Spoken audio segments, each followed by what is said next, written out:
はい、こんにちはでございます。Hello, good morning. No morning. Good afternoon. どうもです。情報統計物理ってね、書いてありますけれども、東京工業大学での、集中講義ですね。で、記念すべき3日目でございます。This is a lecture special topics and statistical methods, statistical physics and information processing. This is the third day and the last day. これまでね、2日間にわたって、統計力学を、スピングラス理論ですけれども、主に使って、情報系のね、問題に適用する、準備をしていたというところでございます。We have 2 days lecture up to now. So then we were studying on the statistical physics to analyze some problems on information processing or related topics. But then, relatively, it's a preparation for the beginning of some study on information processing.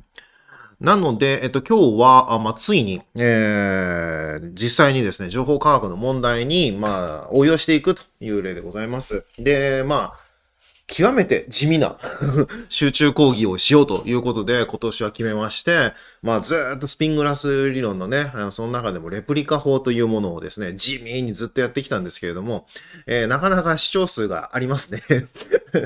結構これびっくりしてるんですけれども、マニアックなのかなと思ったんですけれども、意外に受けているなと思います。We were focusing on the special topics, on some special techniques of the replica method. So replica method can lead us to some capability to analyze some random spin systems. Yes, its representation is a spin glass, and its theory is very complicated and some boring lectures. But many people watch this some online live streaming lectures. I'm enjoying. なのでね、これ未来英語残るんですよ。すごい恥ずかしながら残るんですけれども、伸びちゃってるという。普段の授業よりも伸びていると。普段、応用数学 B というのをね、東北大学の方ではやってるんですけれども、昨日無事に終わりまして、それよりも盛り上がっているというのはですね、嬉しいやら悲しいやらないやらって感じでございますけれども、やっぱりあれですよね、スペシャルトピックなんだけれども、やっぱりなんか役に立つかもって思う部分があったのかもしれませんね。正直言って、あんまりですね、日本語のテキストには書いていないことを結構、やりましたので、そういう意味では今のタイミングにやってよかったのかなと思います。Yes, it is very rare topics on replica method, and you can't read Japanese textbook. Of course, this is English, so maybe this is not for the Japanese people, but yes, mainly the Japanese textbook not dealing with these topics. Replica method is yeah, you can see some several aspects and several topics related to the replica method. But for example, the second day we had random matrix theory, and we focused on the eigenvalues distributions. So then we analyzed the eigenvalues distribution by use of the statistical mechanics based on the replica method. So this is very rare topics. So therefore, this online lecture is valuable, I think so. So because how many people watching this online live streaming is larger than my annual lectures. So I have some annual lecture in the Tohoku University and applied mathematics. I was teaching. So yesterday I finished this annual lectures. But yes, many people watch this lecture. So I think this is some valuable topics we have to deal with. Yes. Everything okay. Yes. So usually you can, yes, as usual you can send some comments. いつもの通りね、3日間でございましたけれども、ありがとうございます。コメントスクリーンでね、コメントを送っていただけますので、いつも通りですね、授業中に起こったこととかね、フィードバックがありましたら、お知らせください。で、もう早速ながらですね、いくつかコメントいただいておりまして、yes, he is reviewing while watching the movie of this class, but he can't watch the videos of the class in the second half of one day. Sorry. Afternoon, so could you upload it? Okay. Yes, indeed, I have confirmed this. The second half was uploaded. So, yes, for example, now, okay. please check it. yes. どれだ ?OK。なんか午後のやつがないということですけれども、ですね、一応、私の上げたライブ配信の動画は、今まででこんだけありまして、今までありまして、ライブ配信、今これやってますね。で、セカンドハーフはこれですね。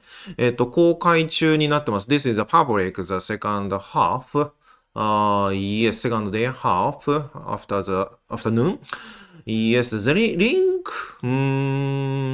link was here. so maybe yes, already uploaded. So you couldn't at that time. So this is my web page, and you can access yes, these kind of yes lectures. How about it? Yes. Maybe I think okay. The URL was wrong. Sorry. Yes. Yes. The URL was wrong. Sorry. Okay. I'll fix it.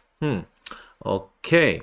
Anyway, yes, I can receive any comments from students now.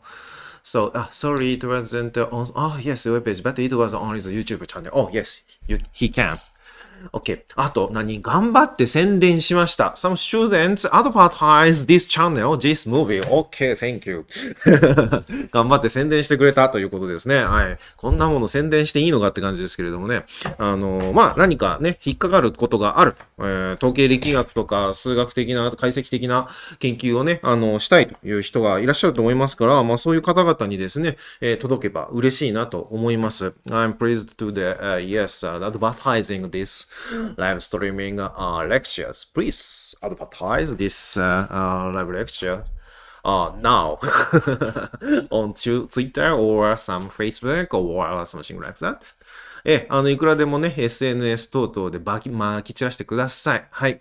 もうね、大学教員はね、YouTuber になるしかないというね、ディザスターしか感じられない、現代というか未来なんですけれども、有名なところではね、呼び乗りさんであるとか、そういった大学教育とか、初等教育も含めですけれども、いろんなね、YouTuber の方が教育してますよね。それがもうユージュアル、ニューノーマルなんじゃないかと思います。I think this is a style, new normal style.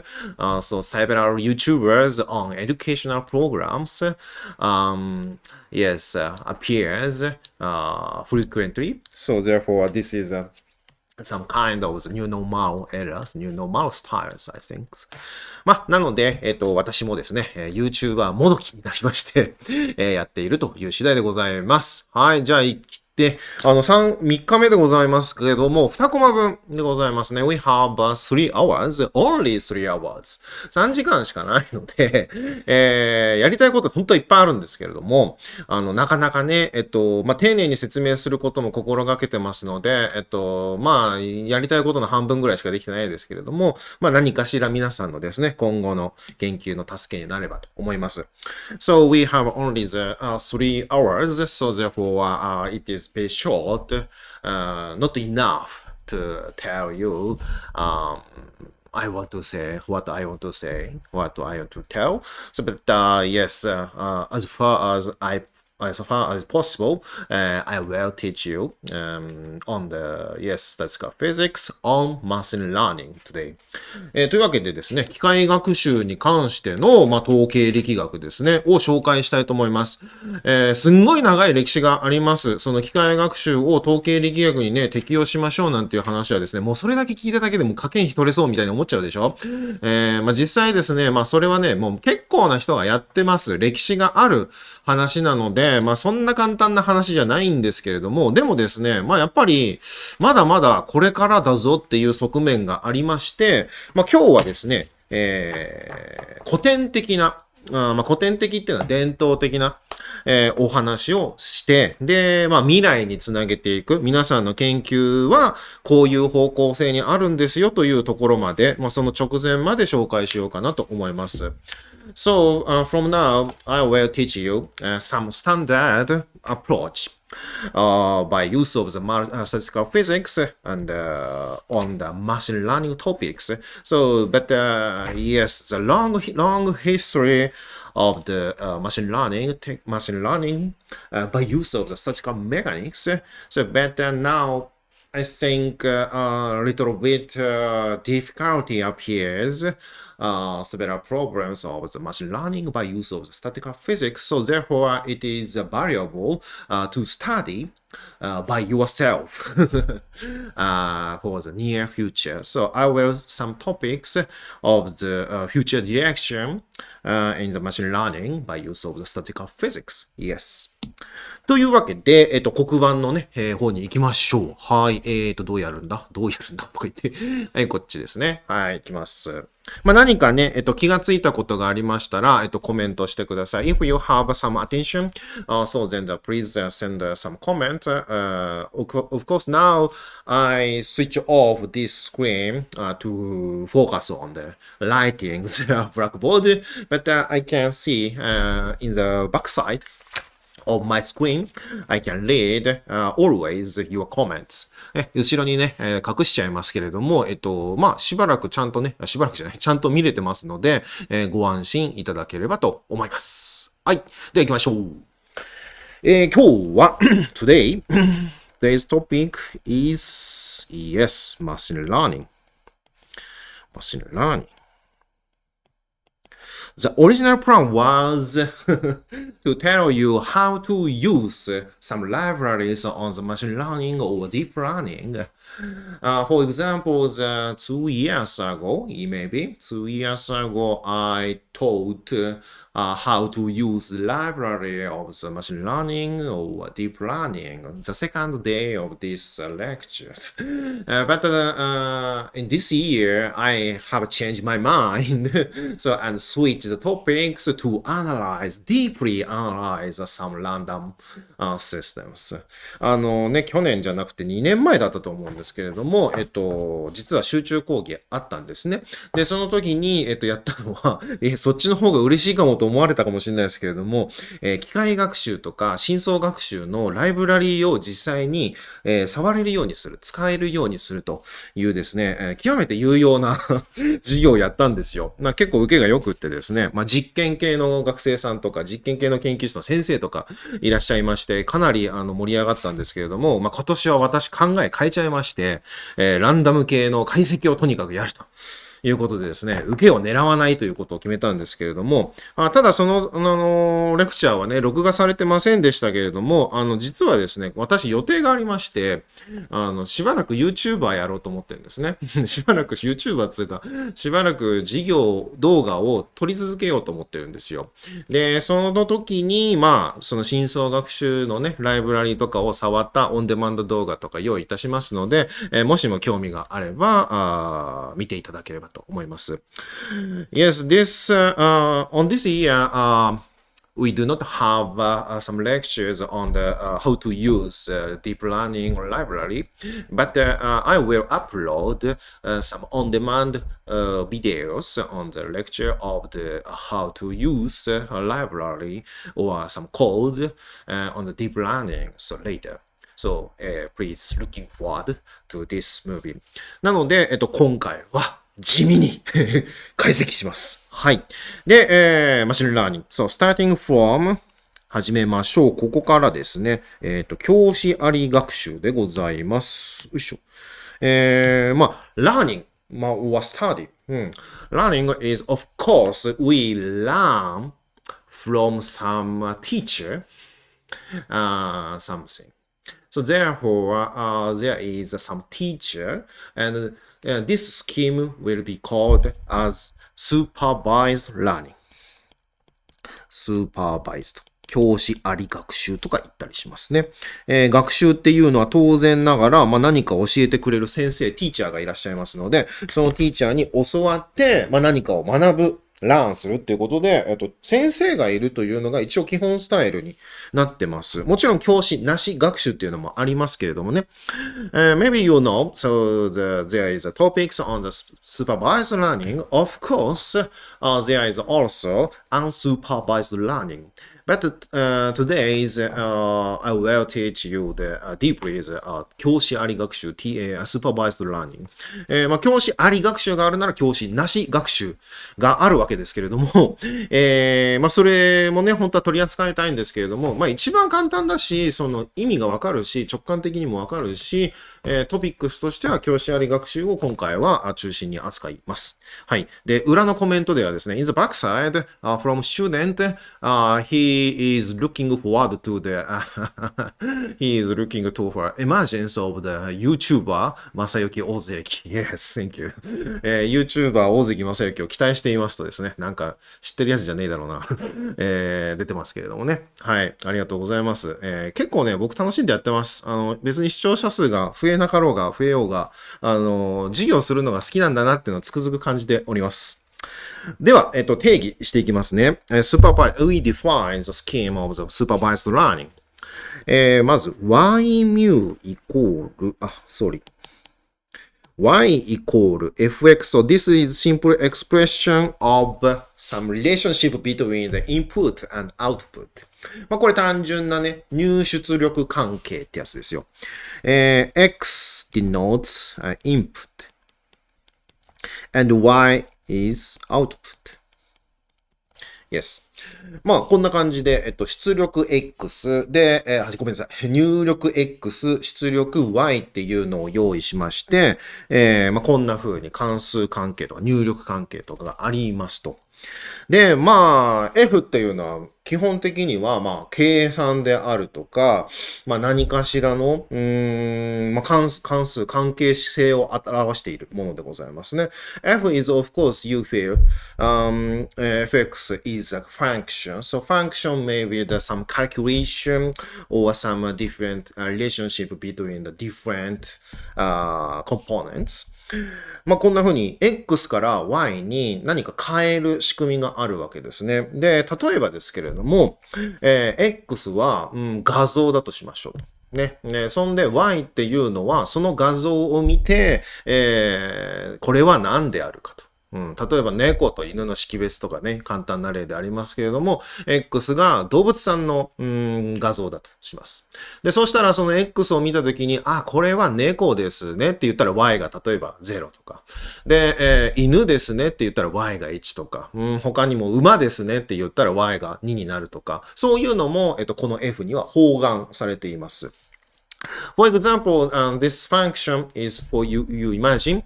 So X is some input image of animals. So, and if you input some images, your brain.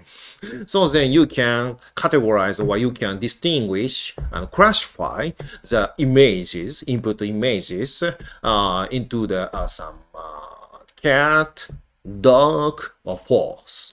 So then, the cat denoted by the y equals 0, and dogs is denoted by the y equals 1, and the horse is denoted by the y equals 2, for example. そんな感じで、y がその結果ですと、ね、識別して、これは犬だね、猫だね、とか、僕ら言えるわけですよ。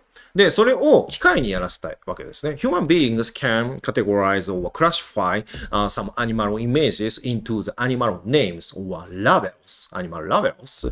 So, our some purpose is to classify the input images by use of the machine or computers automatically. So this is the purpose of the machine learning. まあこんな感じでね、機械にやらせるっていうのが、あれですね、機械にやらせるっていうのが、まあ、目標になるわけですけれども、何が今起こってるかっていうですね、面白いですね。YouTuber やりますよって言ったらだと思うんですけども、He is expecting an explanation video on sparse modeling. Oh, great! スパースモデリングってね、なかなか、面白いんですよ。面白いんですけれどもね、このノリでね、講義動画ね、作ろうと思いますよ。立教大学で僕、スパースモデリングの、一応ね、日本語ですけれども、一応説明しましたが、まあ、それもね、触りでございましたからね、もっとディープなね、ところ知りたかったかもしれませんね。I have already uploaded some explanation on sparse modeling, and there was a lecture in the Rikkyo University. So, but the movie is Japanese, sorry. But you can maybe some yes, you can find some terops. 字幕って何て言うんでしたっけ？ terops. Subscript of the movies, so then you can translate Japanese into English. 字幕で思い出しましたけど、あれですよ。今日やらなかったけど、実は喋ったことが字幕に出るとかもできるんですよ。そのまま生に流すってことできるようになりましてね、次回以降やろうかなと思ったんですけれどもね。はい。いずれにせよやりましょう。で、purpose of the machine learning, yes, to learn, yes, sorry. よいしょ。じゃあ戻りますね。で、まあ、目的、機械学習の目的を言いますと、この F と、もう F っていうのが僕らの頭にはあるんだけれども、機械にやらせたいわけですよ。私たちとは違う誰かにやらせたいわけですよ。しかもオートマティカルに。なので、目標は何かっていうと、Y っていうものを真似することができる違う GX っていうのを作ることです。To implement this function F in your computer, of course, in our example. So then we do not know the details of the function F. So therefore, you are some artificial function G imitates the original function F. なので、皆さん自分のコンピューターに、その F の代わりになるものを作りたいわけですよ。で、当然 F が何なのかなんて知らないんですよ。知らないからどうするかっていうと、自分のコンピューターに G というものをとりあえず作るんですよ。で、その G、ね、人工的な G なんだけれども、それは F に何とかして、まあ、似せている、真似しているものであればいいだろうと。いうわけですね。なので、こういうふうに、まあ、適当なイコールですけれども、y は x を入れると y になるっていうのを、まあ、できるだけ近づけた g を作るというのが目的です。だから、むしろこうかもしれないですね。こういうことですね。f と g を、真似するというわけですね。g imitates f, original function. So maybe most of the students are Japanese, so Japanese can understand is learning. So do you know the original origin of the word of learning in Japan? 日本で、学ぶ、学ぶっていうものの語源って知ってますか？学ぶ。In Japanese, 学ぶ。We say 学ぶ。Yes, this is learning in Japan. Yeah. So, the word of imitate. Oh, yes, you know. Some students know. 学ぶと真似る。そうです、そうです。imitates is 真似る or originally 真似ぶ。真似ぶ。Yes, the word of 学ぶ. This is learning in Japan. So this word origins from 真似ぶ. So 真似ぶ is imitation, imitate. in Japan. そうなんですよ。学ぶっていう言葉の語源って、真似ぶ、真似るなんですよね。なので、真似をすることが、もう学ぶことであると。よく言ったもんですよね。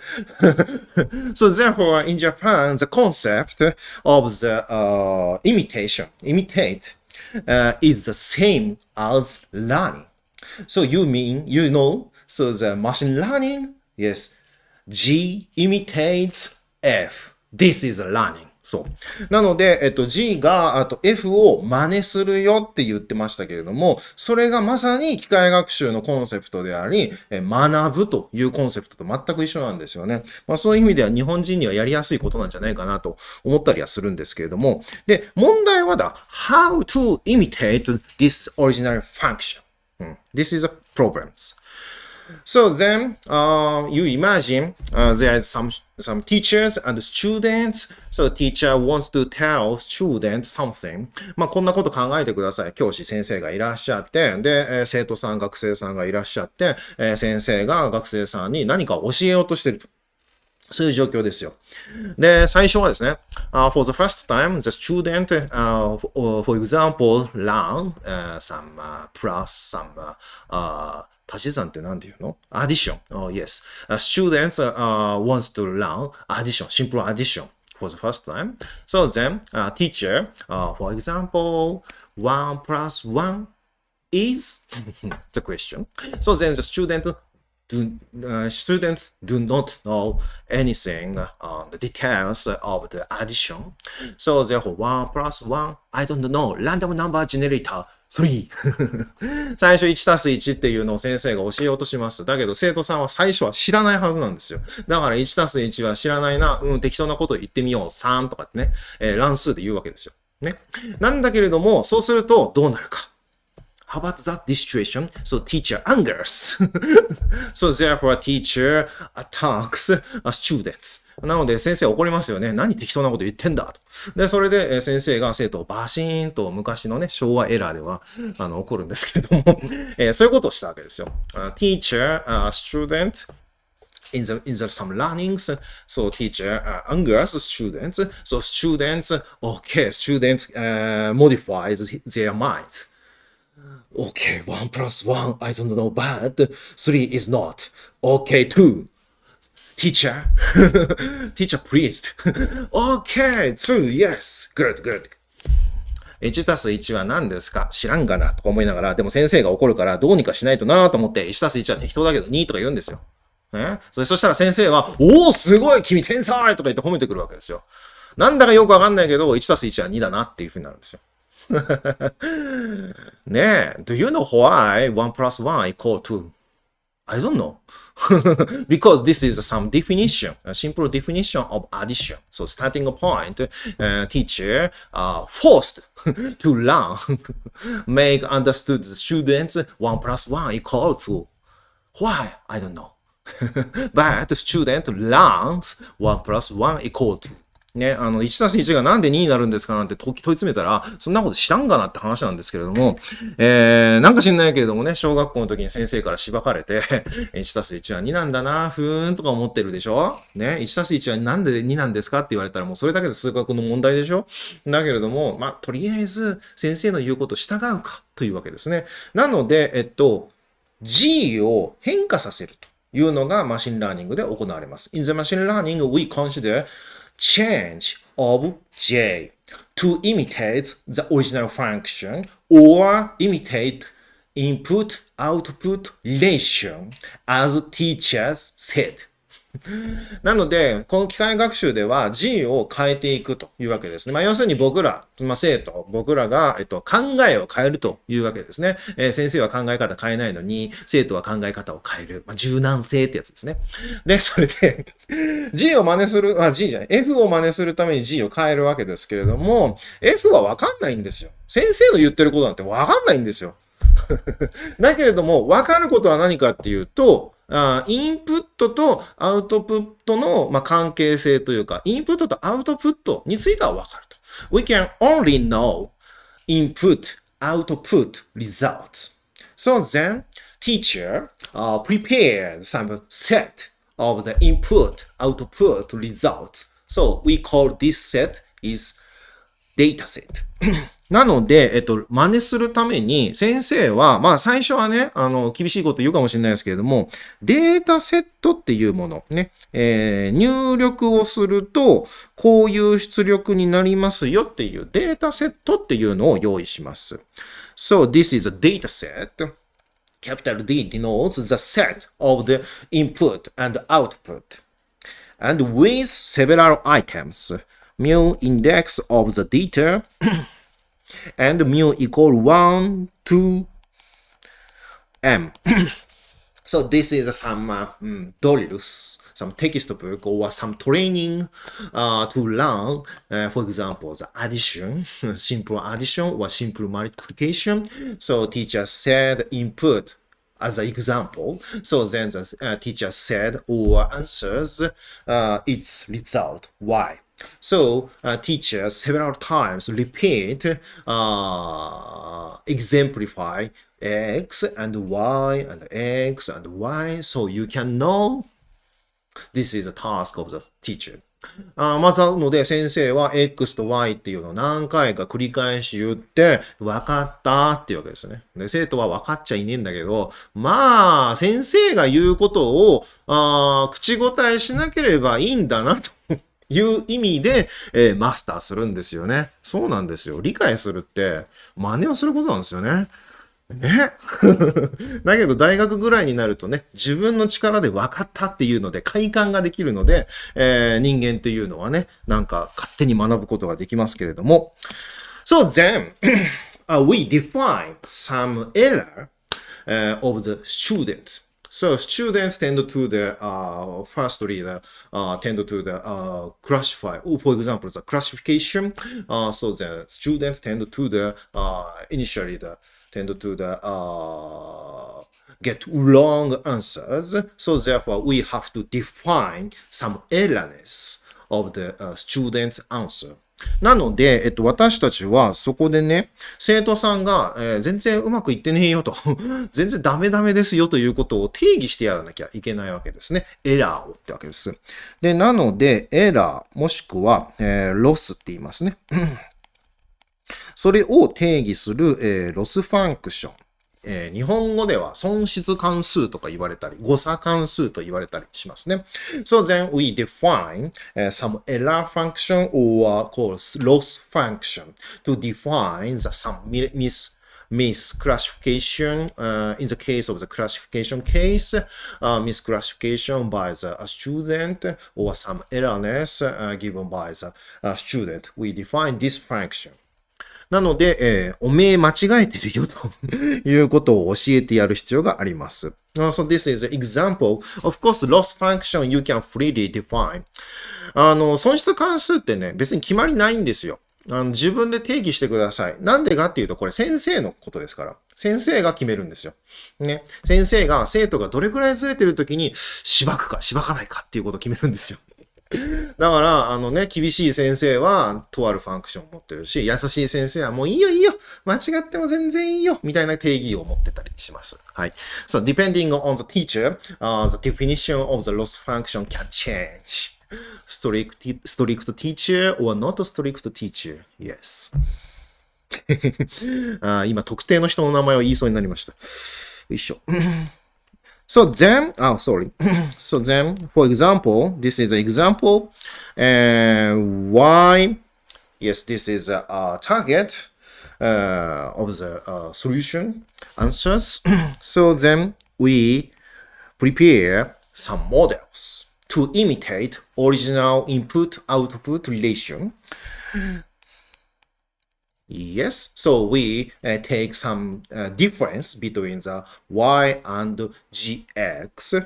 So then we measure difference between these quantities. So, and teacher gave us many of the many of the components of the data. So therefore, we consider correction of the error or loss and the misclassification or discrepancy between the teacher's answer and our some consideration or our tentative answers. なので、先生の答えと私たちが思っている仮の答えですね。y と g の差を取って、調べてみましょうと。で、しかもいっぱいいろんな例を言われてますから、indexed by mu、mu の添え字をつけて、そいつの和、コレクション、ね、集めてみましょうというわけですね。なので単純には、例えばこうですというわけです。で、私たちがやらなきゃいけないことは、g を変えるわけですね。で、しかも x と y に見合った形に変える必要があります。Our purpose is to modify the function, our function g, to adjust x and y, the correct input-output relationship. なので、ここで考えることは、最小化を考えます。minimization.We consider minimization of this difference between the y and our model g of x.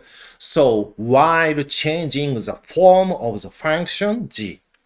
なので、最小化問題を考えるんですけれども、g というファンクション、関数を変えながらy と x が合うようにしましょうというわけです。So, this is machine learning. So, therefore,Yes, maybe you feel machine learning ML is just optimization of function. なので素朴に言えば機械学習って何するのって言ったら、最適化でございますと。何のって言うと関数のってわけですよ。関数のってわけです。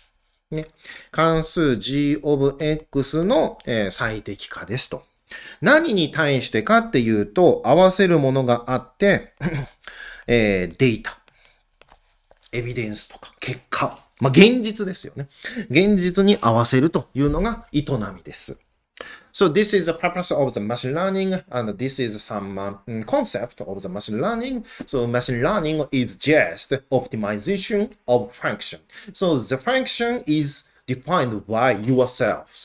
So as your own model. So and after that, you define some functions and you can modify.The functional form of some parameters behind the function. So then, suitable the function imitates the relationship between the input-output relation. So, data. なので、機械学習では G は自分で決めます。もう自分で決めるんですよ。知らないけどね。F がどんな形、オリジナルのファンクションはどんな形ですかなんて、そんなの知ったことないんですよ。犬と猫がどういう風に、その画像の中から俺たちは犬と猫って識別できてるかなんて、はっきり言ったらわからないんですよ。わからないからどうするのって言ったら適当に G を作っといて、その G を後で合わせるっていうスタイルです。Of course, you can't know what function F is.ね、どんな関数が F なのかなって絶対わかりません。So therefore, instead of knowing itself, knowing the F, original function, instead of that, so you define some original model, your own model by yourselves. After that, you modify the parameters or functional form of G suitable for the data. ね、なので、機械学習気楽なんです。とりあえず適当にポンってやっといて、後で合わせりゃいいやつ。で、その適当の具の骨頂がディープラーニングね。もう全くわからないということなので、とりあえずすんげえ難しい、すんげえ複雑な、すんげえパラメーターがある、変えがいのある、もう変える余地がいっぱいある、関数を用意して、後で合わせりゃいいやと。ね、具の骨頂。ということで、ディープラーニングはそういうふうにできていると。So maybe you know the deep learning have some many of the parameters and they prepare some complicated functional forms as your own model. So after then, okay, many parameters exist, but no problem because I have some GPU, specialized some hardware to optimize everything, optimize some ways of the neural networks. No problem, okay. But I can't understand the relationship input and output. In the machine learning, human beings cannot gain their some capability. So because there is no understanding.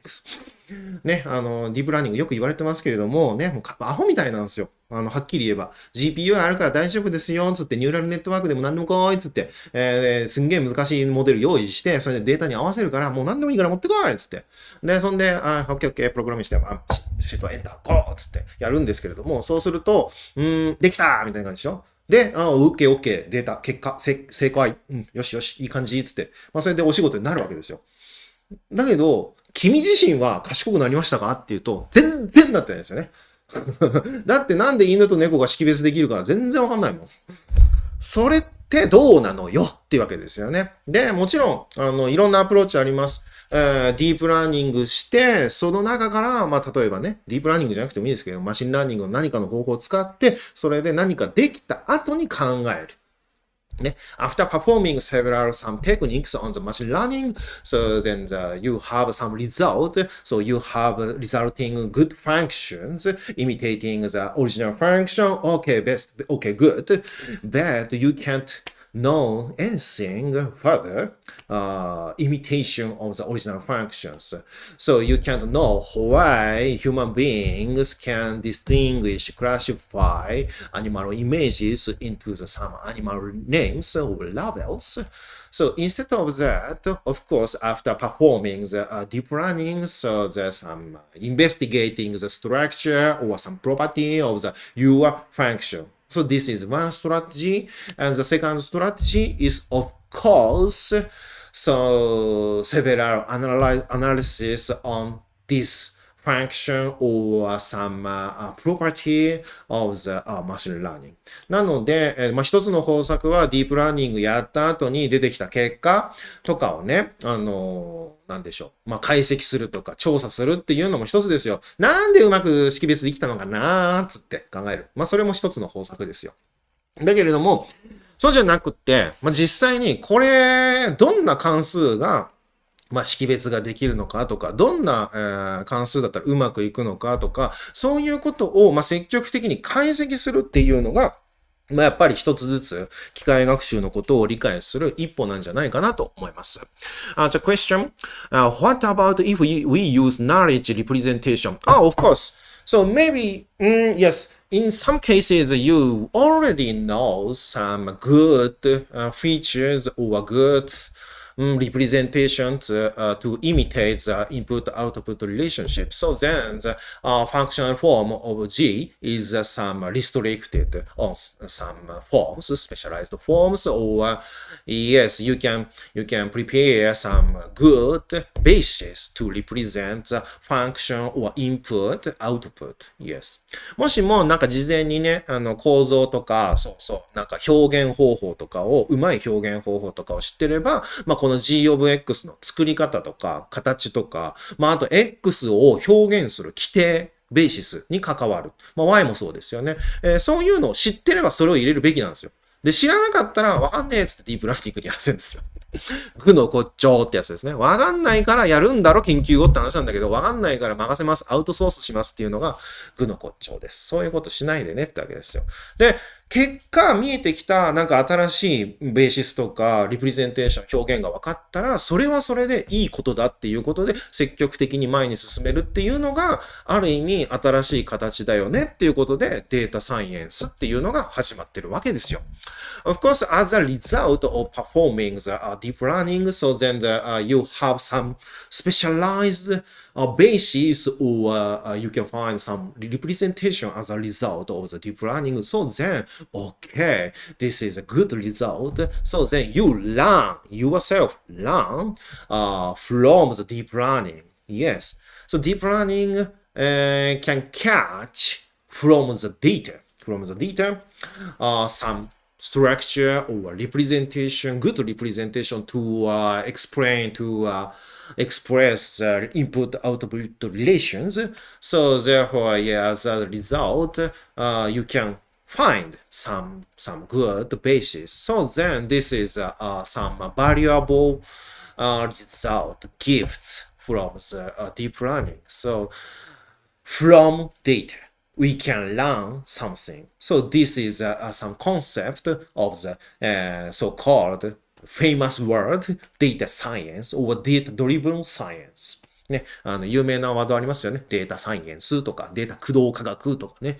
そういうのは、ディープラーニングに限らずですけれども、とりあえずデータ突っ込んどけっつって、で、データ突っ込んだらなんか出てきた新しい表現とかが、規定とかが見えたら、それはなんだろうねつって、考え始めるという営みが、機械学習含め、データサイエンスということになります。はい。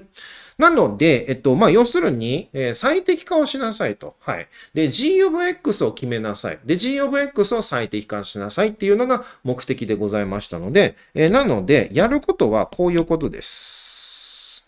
マシンラーニングっていうのはね、マシンラーニングっていうのは、define. Yes, the machine learning defines. The first step of the machine learning is define. G of X, your own model, and loss function. So after that, you have to do is optimize the function, your function. なので、機械学習の最初の一歩目っていうのは、G of X を定義しなさい。で、誤差関数、損失関数を定義しなさい。あとは最適化しなさい。以上でございます。すんごい簡単なんですよ。ね、なんで僕が最適化の研究してるかってわかるでしょseveral people know what I studies. So it's optimization. So this is why I study optimization. ねなんで最適化を研究するかって言ったら機械学習が最適化だから。で、そうすると新しい最適化方法とか新しいモデルとかに興味を持つわけですよね。Therefore, I am interested in some new models and new optimization methods. So therefore, I'm focusing on the quantum mechanics and the quantum model and the quantum machine learning and some optimization method by use of the quantum mechanics. Because this is the newest one in the community of the machine learning. So most of the people in the community of the machine learning focus on the classical models, of course, because machine learning is some realistic some topics. So therefore, they do not care about some artificial or some fictitious systems, quantum systems. 機械学習っていうのはね、そういう意味ではほとんどの研究してる人は、クラシカルモデル。古典って別にバカにした言葉じゃないんですよ。伝統的なっていうか当たり前のシステム。世の中でちゃんと存在するシステム。なので、量子系とか、何言ってんのって話ですよね。そんなん幻想だよって思われたってしょうがないんですよ。だけど僕ら物理学者は知ってるんですよ。量子系っていうのは作ることができるんですよと。なので、量子系の実験データとかもそうだし、量子系自体を、観測もそうだし、操作することによって、出てくる新しいモデルっていうのは結構扱いしやすくなってきてるんですよね。だから、今役に立つかもわかんないけど、後々役に立つこともあるでしょうつって、50年、100年ぐらいのことを先を見るのが物理学者ですから、だから今、量子系の機械学習をやるっていうのは、そういう意味ではタイミングとしてはいいんじゃねえのっていう話でございます。はい。OK. Next page. OK, we take some simplest model.for the beginners. で、ここから始めていくわけですけれども、一つ簡単なね、最も単純なモデルというものを、取り扱ってみたいと思います。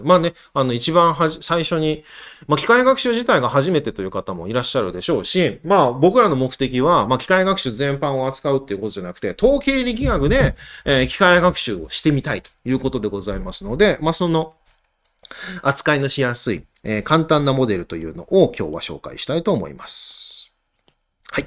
パーセプト論ですね。パーセプト論っていうのが、一番最初、人工知能のコミュニティからですね、出てきて、歴史的にも古い、ある種の問いモデルに今なってますけれども、これをなんでしょうね、スターティングポイント、始めにとしてやっていくのがよろしかろうと思います。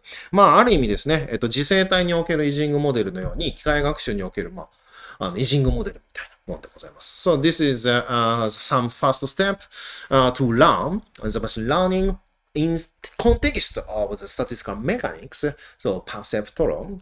So this emerged from the some community of the artificial intelligence. So of course this is a very toy model, but this is a good textbook to study the statistical mechanical approach to the machine learning. Okay. Why mu? So this is an output and input something. Yes.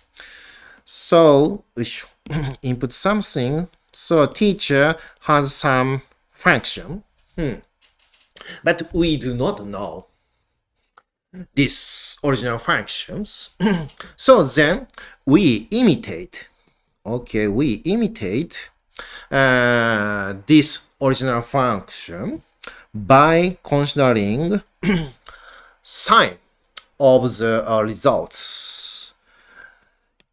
So we take some linear inner product of the input data. So then after that, we take only the sign of the results. So this is just only -1 + 1 system. So then we imitate this input-output relation by considering some simple functions. So this simple function models perceptron. こんな風に、-1 +1の出力結果を持つような、K に対して、こんな風に簡単ですけれども、サイン、符号関数ですね。符号関数をかませて、W と X の内積を取って、X、入力ですね。入力から、なんかよくわかんないけど、線形結合を取って、符号だけ抜き取って、とりあえず Y の-1と+1を真似するというものを考えましょう。それをパーセプトロンと言います。So then, you know some graphical representation of this function. So, for example, this is input layer. So input layer, we input some data. So then X is a vector. So therefore, this one node denotes one component, one element of the vectors. X はベクトルです。で、ミュー番目のデータの場合を考えてみましょう。で、インプットレイヤー、入力層とか言ったりしますけれども、一つ一つの丸で、X のコンポーネントを表します。はい。で、それが今、線形結合されています。Now we take some inner product, linear inner product of the input data with weight of the W vectors. なので、一つにまとめます。縮約ですよ。The coefficient is weight. Like this. So after that, we take non-linear transformation by considering the sign. で、最後にその結果に対して非線形変換を加えます。符号関数は非線形ですよね。そういうふうに線形変換と非線形変換をするというのが、複雑な関数を作るときの、コツでございます。So you know, after the inner product, so this is a linear transformation. After that, we take non-linear transformation. So this is some technique to model, to create some non-trivial functions. で、実際、ディープラーニングでは何してるかっていうと、この入力と、入力データに対して、線形変換と非線形変換をとにかく繰り返すっていうのがディープラーニングでございます。So in the deep learning, we perform a repetition several times of the modification of the input data by a sequence of the linear transformation and non-linear transformation again and again. Linear, non-linear, linear, non-linear. This is a deep learning. Very simple. So therefore, this perceptron model is some simplest model, but some starting point for the beginners of the machine learning. まあ、そういう意味では、深層学習、ディープラーニングっていうのは、まあ、ただこれ繰り返すだけでございますので、じゃあ、結局重要なところって何なのよっていうことを考えるとしたら、これでいいじゃんってわけです。ね。まずこれで物理学者ですから、これで、大体こういうことなんだなって分かったら、どうせ一般化すればいいんでしょって感じでしょ。なので、これがちゃんと解析できるかっていうところが重要ですよね。なので、授業としては、レクチャーとしては、これが重要ということで、これを扱います。誰が何と言おうと使います。で、これが結果が Y でございます。Yes, this is a picture, schematic picture to represent the perceptron. For example, if you want to represent some deep structure, deep learning architecture, yes, X vectors input, yes, and some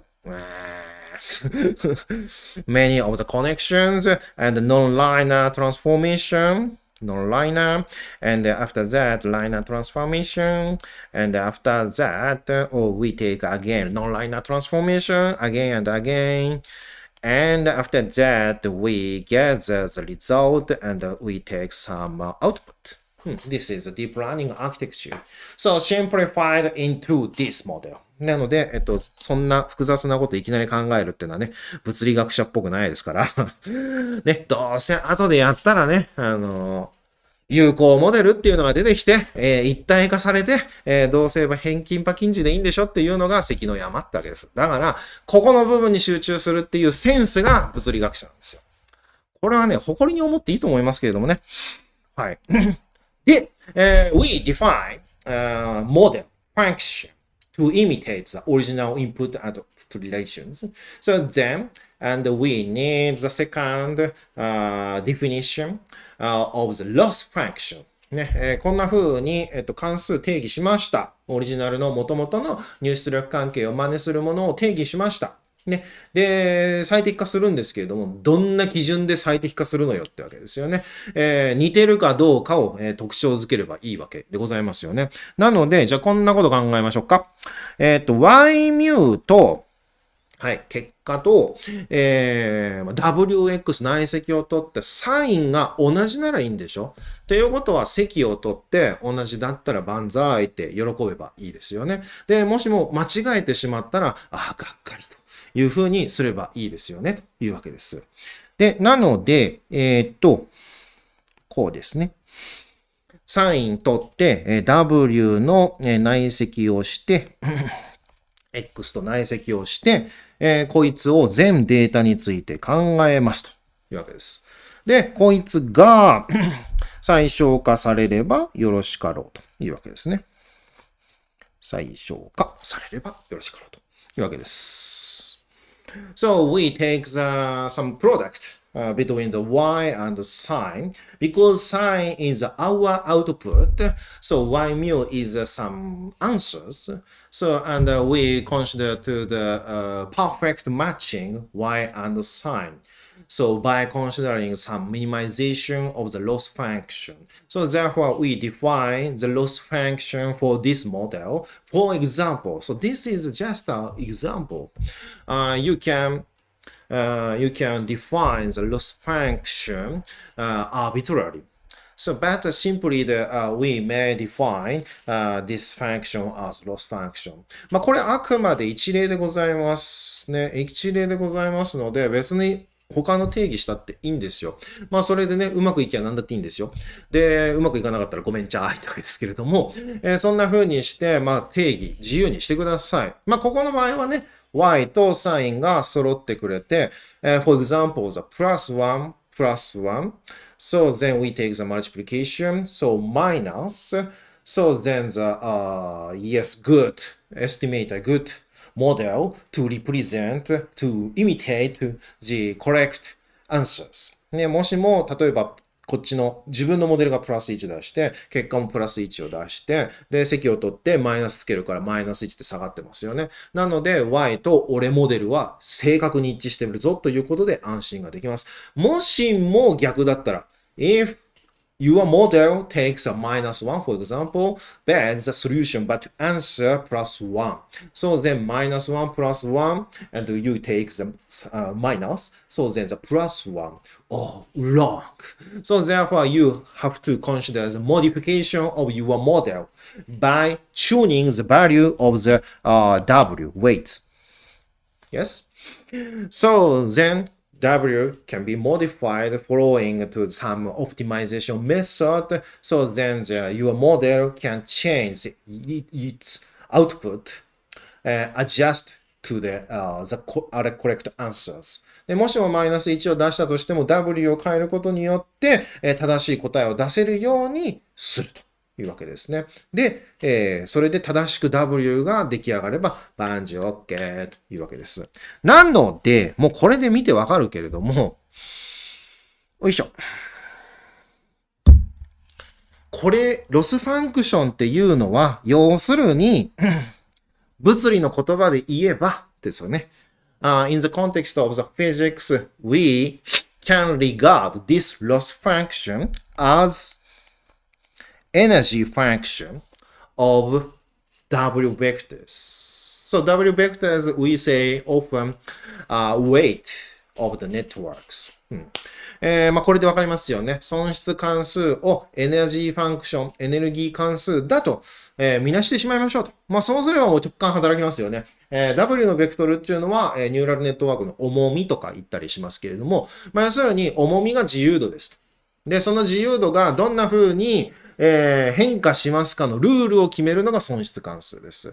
で、損失関数をコンピューター上で最適化するんですから、逆に言えば機械の中ではエネルギーが、損失関数が最小化されるような世界なんですよ。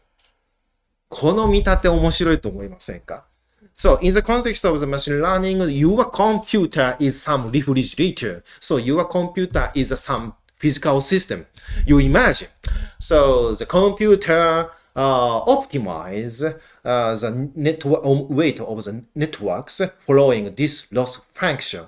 So this is an artificial system, but you can fail some physical system. So this computer, my computer is just a machine learning computer. Yes. So the machine learning computer always optimize weight of the neural networks following the loss function. Oh yes. You can fail, you can imagine, you can regard this artificial system as physical system. Because in the physical system, the system offers the minimization of the energy function in the low temperature. So therefore, your computer is a big refrigerator for the weights of the neural networks. ね、もう聞いたまんまでございますけども、なので、機械学習っていうのは、皆さんのコンピューターが冷蔵庫になったってことです。冷凍機かななんですよね。で、なんでかって言ったらもう言わずもがなですけれども、ニューラルネットワークのウェイトがとにかく最小化されるようなシステムっていうのが、ロスファンクションを最小化する君たちのコンピューターなんですよ。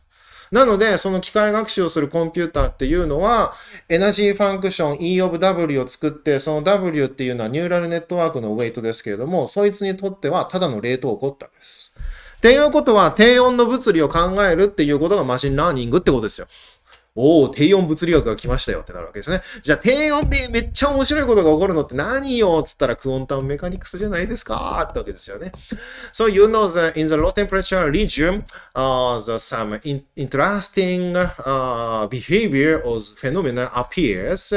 For example, in particular, quantum mechanical systems. So therefore, it is reasonable we consider the quantum machine learning because quantumness often appears in extremely low temperature region.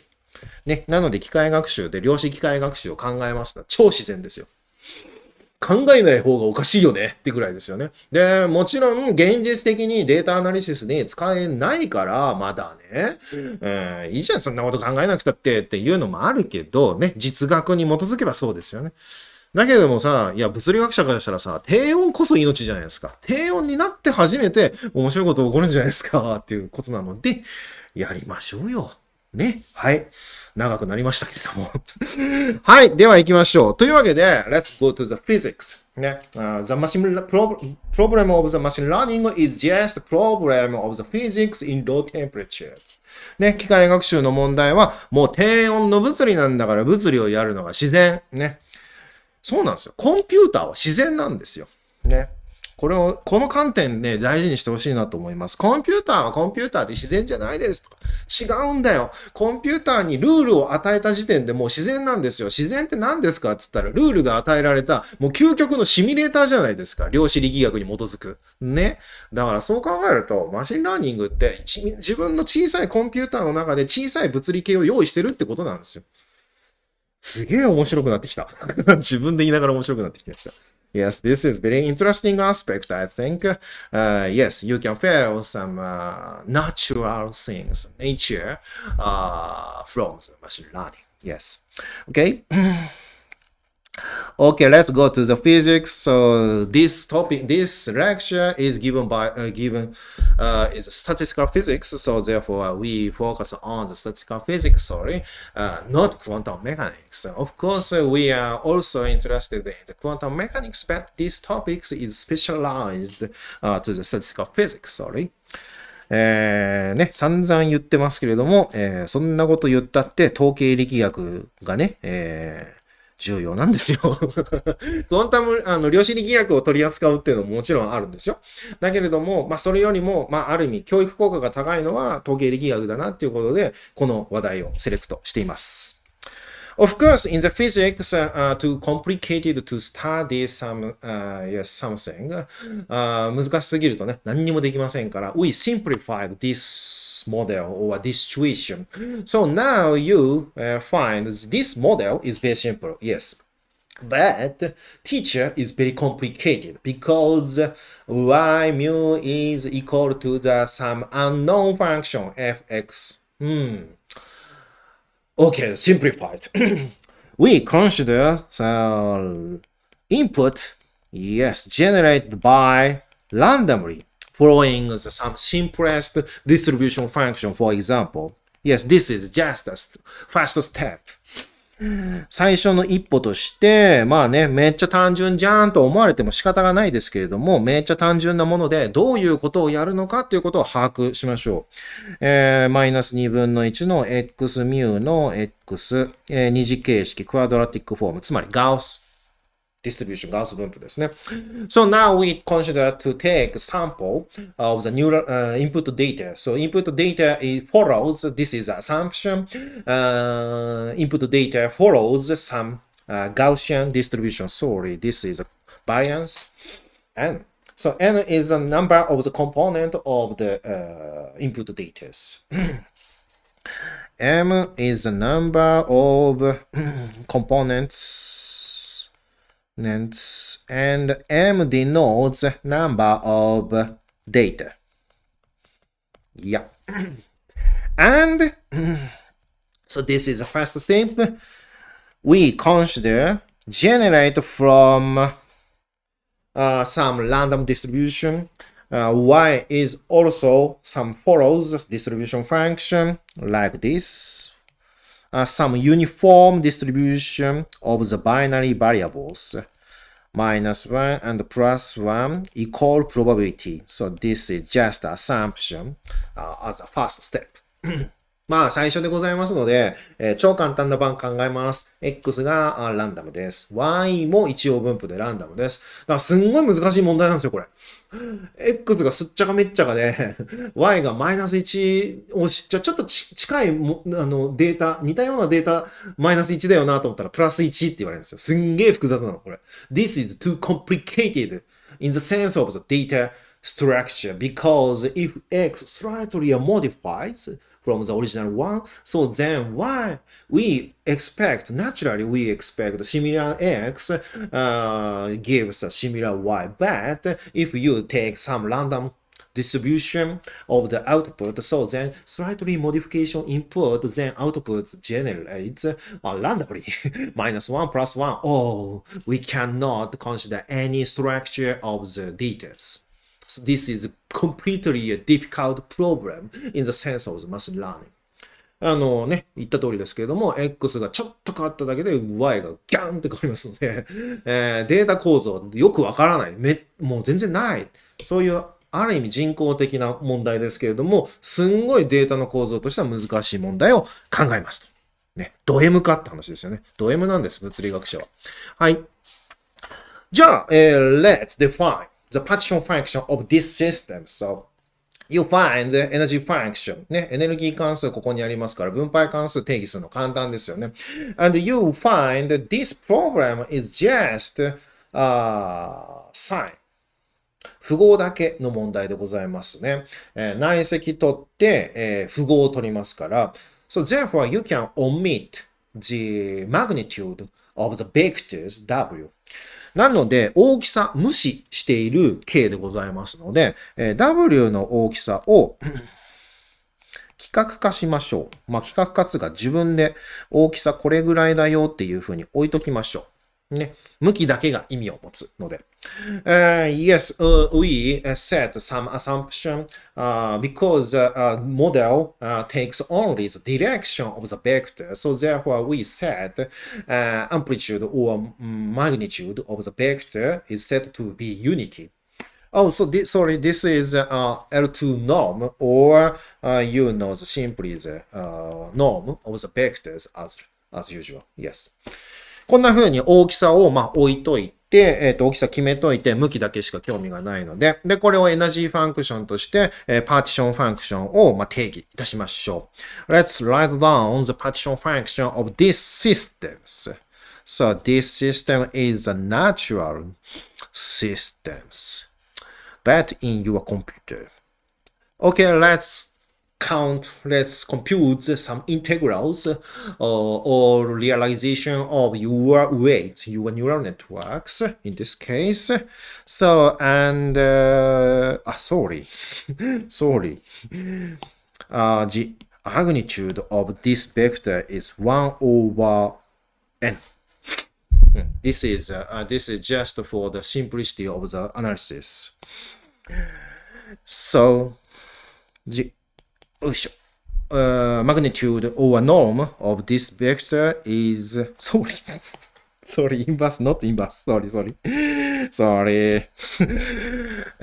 Double norm is set to be n.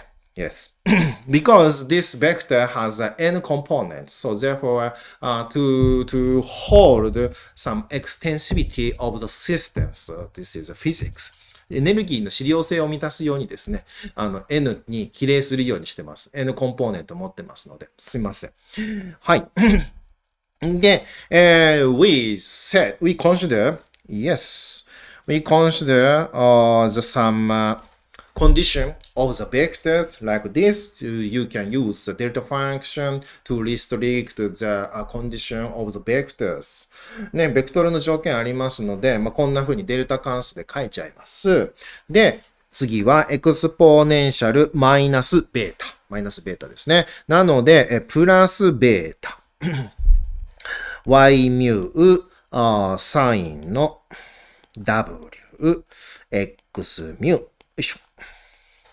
ですね。で、たくさんのデータがありますせという状況です。So, this is a partition function of this perceptual model and following the some loss function. And you consider exponential minus beta energy of this system. So, this is the definition of the partition function. So, you find yes, y and x is set. After that, you consider to optimize the value of vector of weight, w. So, therefore, this is quench randomness. はい、ここでわかりますけれども、y と x が固定されて、ね、問題が与えられてですよ。問題が与えられた後に考えろっていう話ですよね。なので、固定されたランダムネス、クエンチされたランダムネスのもと、y が x 与えられたもと、w の最適化を考えたまえという問題です。ね、はい。黒板更新されてますか？されてるつもりですけれども、もしも、更新されてなかったら、遅延が起きてるかもしれませんね。今 YouTube の画面見ましたけども、一応僕の放映してるのは、そのまま動いてる感じでございます。もしかしたらネットワークの調子かもしれませんね。Some students appears update of the blackboard.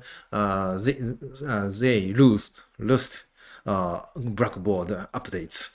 Maybe some communication communication? No. Connection problems. Yes. I want to go to the toilet. And now, 30, どんぐらいやるんだっけ？これで1時間20分。あと15分か。OK. Okay. So this is a crunch randomness system. So you can feel this problem is the same as a spin glass problem. Random spin systems. Yes. You feel W is the degrees of freedom of this system. Okay, you can regard this degrees of freedom as a spin. So then Y mu and X mu is some kind of quenched interactions or quenched some random field, quenched something. So therefore you can regard this system as random spin systems. So then you can perform replica method. はい。なので、X ミュとか Y ミュとかはね、スピングラスで言うと、凍結された、固定された相互作用ですと。で、それで、W を動かすっていう話なので、レプリカ法を使ってスピングラスと同じように解析しようじゃないのっていうわけですね。なので、Z の N 乗で範囲平均、しかも取ってくださいというわけです。Z の N 乗を考えて、D について、データセットについて平均を取ってくださいというわけですね。Okay, let's perform the replica method on this problem. So then you consider the power of the partition function to the N. After then you take average of these systems following the distribution function of the input and output details. So the second day, I think it was some questions on the quenched randomness. So when we consider fixed x, fixed y, so then the system is called as the quenched randomness. For example, in the random spin systems, we consider the quenched randomness of Jij. Instead of that, annealed systems. So then the y and x and w in the simultaneously are modified. In the spin glass theory or in the random spin systems, in the context of the random spin systems, spin variables and interaction variables can simultaneously modify their directions and their quantities. So that's the case in systems. Quenched randomness の場合には、y と x が固定されます。で、w がその後動きますという話でしたよね。で、アニールシステムっていうのもありますよって2日目の質問に答えたと思うんですけど、y と x と w が全部同時に動くというわけですね。そう考えると、マシンラーニングの問題では、そういうシチュエーションって容易にありそうですよね。データを与えます。はい、勉強してください。ね、こういうことがありますけれども、こういうのをオフライン学習とか言ったりしますけれどもね、データを与えられてダウンロードして、その後に OK じっくり考えるっていうわけですね。オフラインですね。で、それに対して、y 与えて、w 変えて、y 与えてちょろっと変えると。オンライン学習っていうのがありますけれども、y とか x とかを与えるたびに w がひょんひょんひょんひょんって変わるわけですから、y が与えられて w が動くんだなって考えると、ちょっと似てますよね。アニールドシステムとね。なので、マシンラーニングのコンテキストでは、アニールなのかクエンチなのかっていうのは、アルゴリズムによってとか、シチュエーションによって容易に存在しますので、その意味では、スピン系の統計力学がさらにアップデートされるというか、考えることがいっぱいになります。In several techniques on the machine learning, so for example, in this case, we consider the quenched randomness because we have some data set already. So after that, we consider optimization of the weight of the neural networks, but depending on the situation, fed some data, so then we modify immediately the weight of the neural networks, and after that, we take several set again of the data set, different data set, so then we modify again weight of the neural networks, so then change of the randomness, change of the variable x, y, then w also changes. So after that, x, y fed and changing the weight of the neural network. So then this is very similar to the annealed system. So therefore, this is some generalization of the situation of random spin systems. So machine learning is a study of the machine learning is very variable in the context, also in the context of statistical physics. ね、というわけで、統計力学の意味でも機械学習の研究をするっていうのは、非常に価値のあることですよというわけですね。はい。大丈夫ですかね。黒板更新されてないって言ってた人大丈夫ですか？見れてますかね。はい。で、レプリカ法やります。Okay, we consider the power of the partition function of these systems. Yes, like this. So then you find in the exponent summation. So therefore, you can replace the summation into the product of the exponential function and the exponential beta yn mu sine and wx in a product and with index of the replicas. And we take average of data set here. And data is independently generated by py and x p of x for each datum. So therefore, you can factorize into the each datum. Yes. Okay, let's go to perform. Yes, integration over dw. ね、積分考えてください。W についてこの問題でね。まずはこれですよね。Y と X について考えましょう。データセットで平均するんですけれども、今回は独立同分布。よかった。リロードしたら映ったね。OK。データがね、今独立同分布に従っていると仮説しましたので、Y と X をこういうふうに因数分解した形で、それぞれのμごとに平均してくださいという状況になりました。で、これで、W 君のですね、積分をしなさいというわけですよ。どうやりますか？ How to perform the integration over W. っ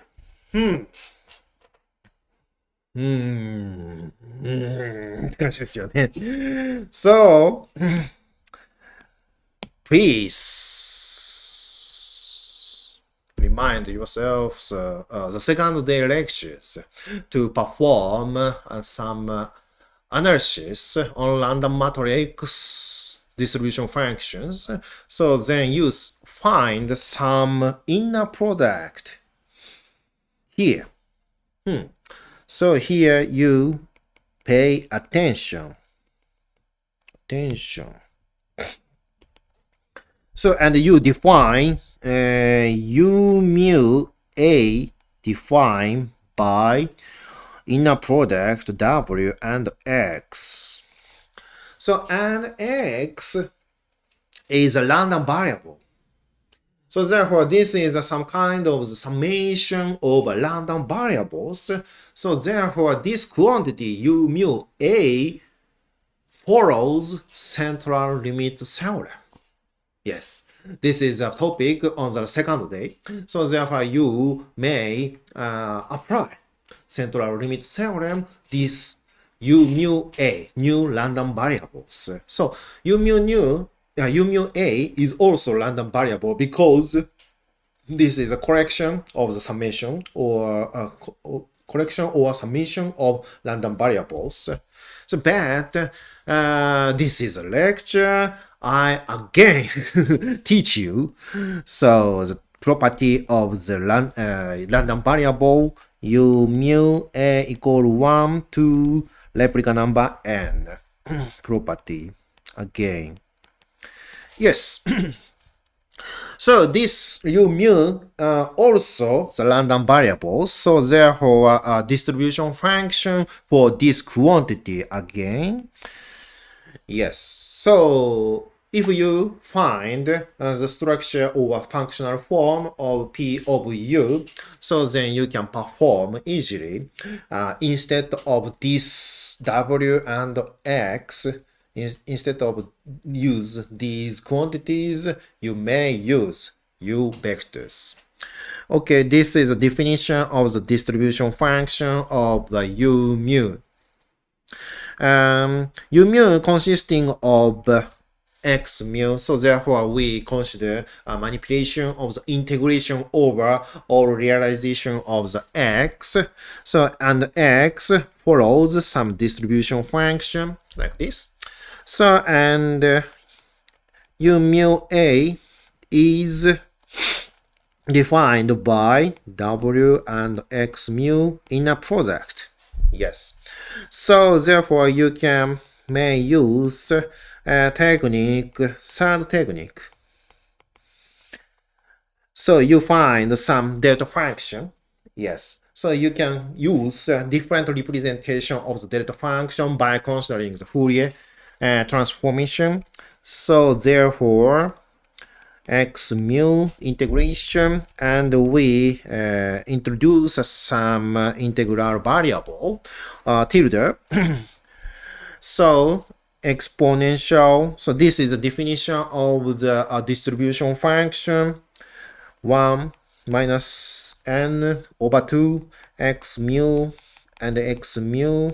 Yes, this is a Gaussian distribution plus I. This is a Fourier representation of the delta function ua tilde and u mu a minus w a and x mu. Yes, good. So then you find the quadratic form of x like this. So this is a second order quadratic form, and this is a linear term of the x. So you can perform a Gaussian distribution, but I write down explicitly the completion of the squares. ね、ここまで分かりましたかね。大丈夫ですよね。この PFX で積分して U の定義通りにやりますよ。で、デルタファンクションで縛っておきますけれども、デルタファンクションが出たら指数関数に直せば僕らは計算できますので、フーリエ変換された形、フーリエ積分の形ですね、書きました。で、そうすると X の2次関数、1次関数ですから、平方完成すればいいねってわけですよ。日本の中学生だったらできますよという話ですね。まあ、世界中の中学生ぐらいでもできるんですかね。どこら辺まで習ってるかってね、国によって違いますからね。僕、東工大にいる時にやらされましたよ。世界別、世界の教育、知能テストみたいなのをやりましたよ。いきなり最初に出てきたのはタンジェントの微分でびっくりしましたけどね。大学3、4年生ぐらいの時にやらされるんですけど、謝礼金5000円だったかな。図書カードでもらって、シンガポールとか中国とか韓国とか日本とかで、なんかどれぐらいできるか平均点競争みたいなのがあったんですけどね。それで最初の問題はタンジェントの微分をやれって。定義に従えってこと？タンジェントの微分？コサイン2乗分の1って書いたら一瞬じゃんとか思ったんだけど、ハーフページぐらいなんですよ。半分ぐらいページなんですよ。A4 の。これはリミットを取れっていうことみたいな感じで、ちゃんと書いてほしかったですね。Okay, so this is a compression of the square. Yes, this is a result 1 to n, and the summation over u mu tilde a w a vectors squared. Yes, good. So therefore, the result is proportional to like this. We perform the integration over x. So the resulting result is, minus 1 to n, and Summation over A and B, U mu A tilde, and WA vector, WB vectors, and U mu tilde B plus IU mu A, summation over A, U mu tilde A. Yes. これが結果ですね。はい。で、これで積分をします。というわけですね。これ簡単ですね。U の二次形式。ね。U の一次式ありますね。You can find this is a form, this is a quadratic form again for the U tilde.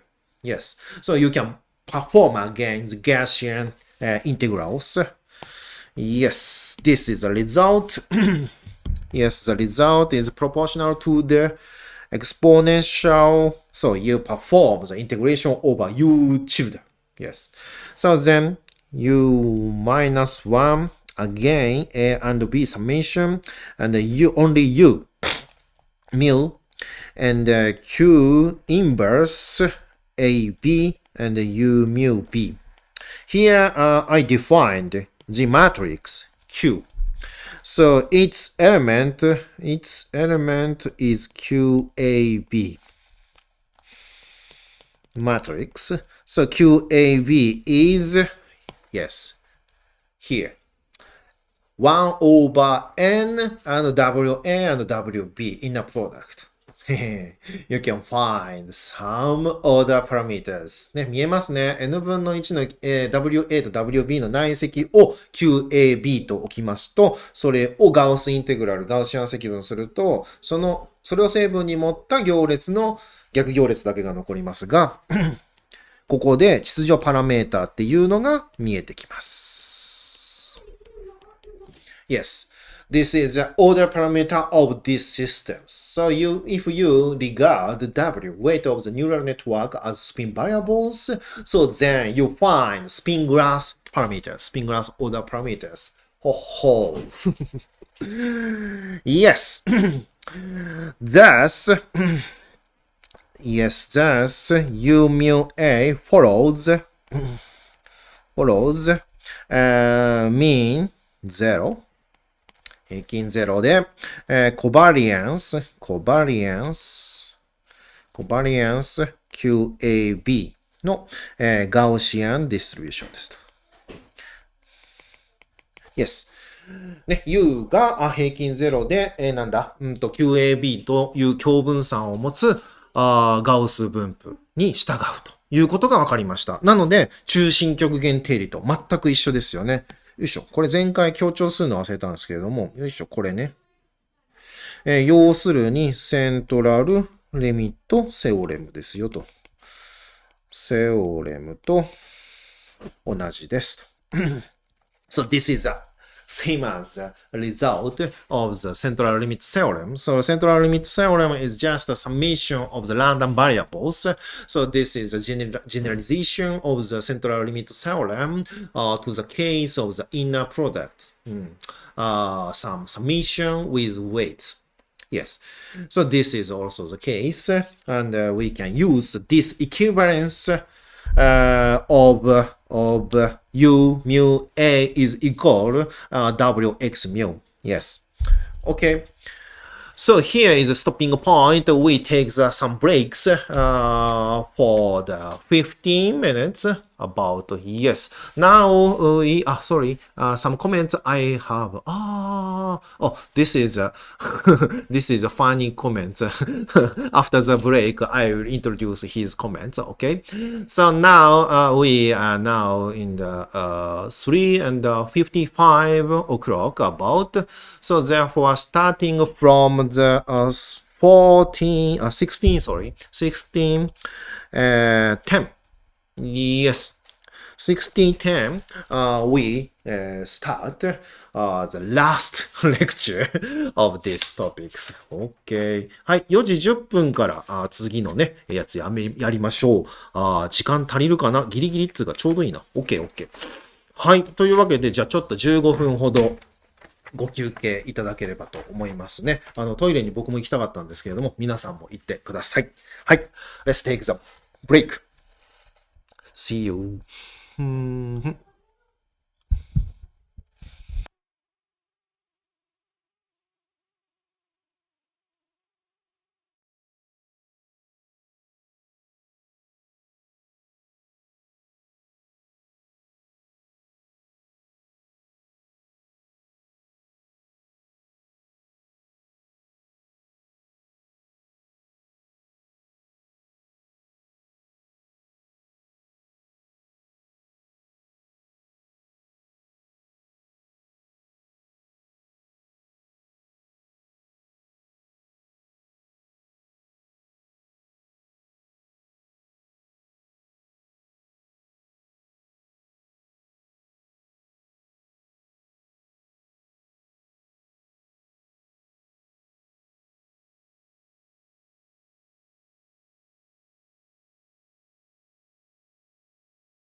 Thank you.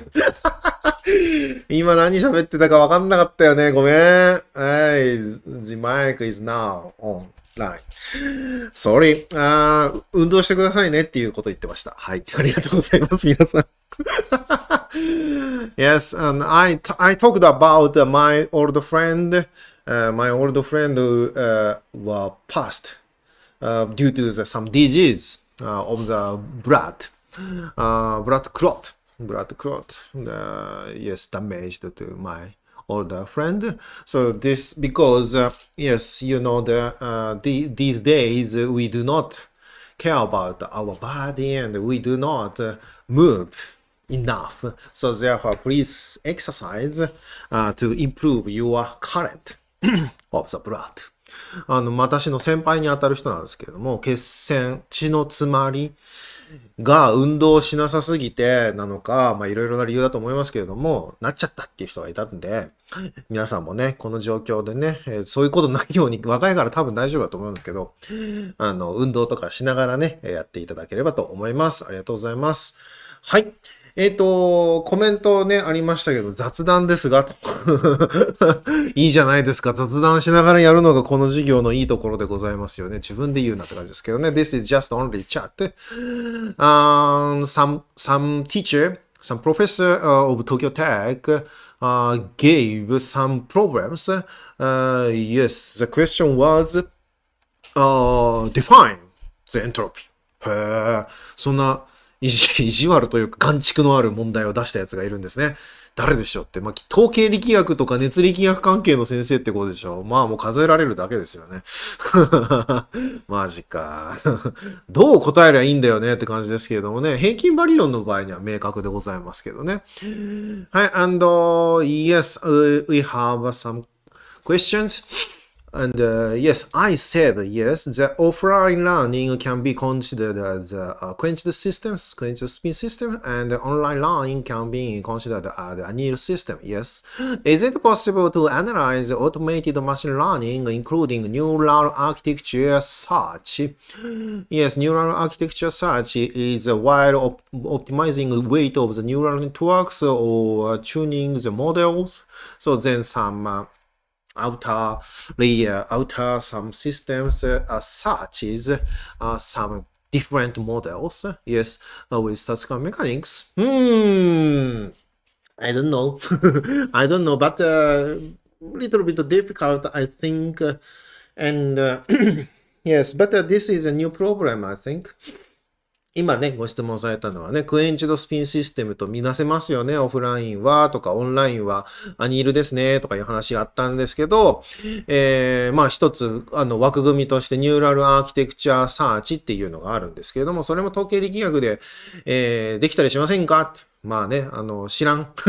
知らんですよ。調べればあるかもしれないですけど、多分ちょっと難しいっていうか複雑かもしれないなっていうのがナイーブな答えで、ただ、方法論としてというか、アナロジーとしてはありなんじゃないかなと思ったりはします。真面目な雑談として、This is the serious chat. Yes. よいしょ。Yes, maybe you know, so replica number n goes to 0. quenched systems レプリカ数をね、これからやりますけど、N0 にしますと。で、N を1にするとアニールシステムですと。はい。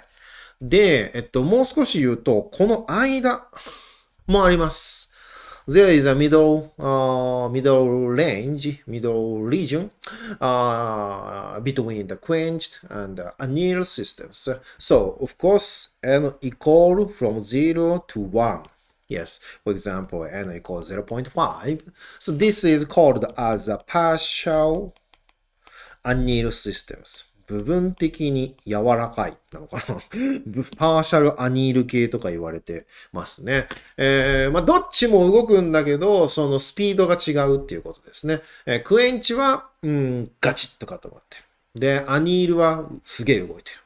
パーシャルアニールはゆっくり動く。スローウィー。っていうわけですね。So, I told you, n goes to 0 limit is quenched, and n goes to 1 anneal systems. So of course, during the 0 and 1, we call the partial anneal. In the case with the replica number 0, the interactions over random variables is fixed. But if we take some small number of the n, so then the slow movement of the interactions over random variables. So therefore, yes, new system exists.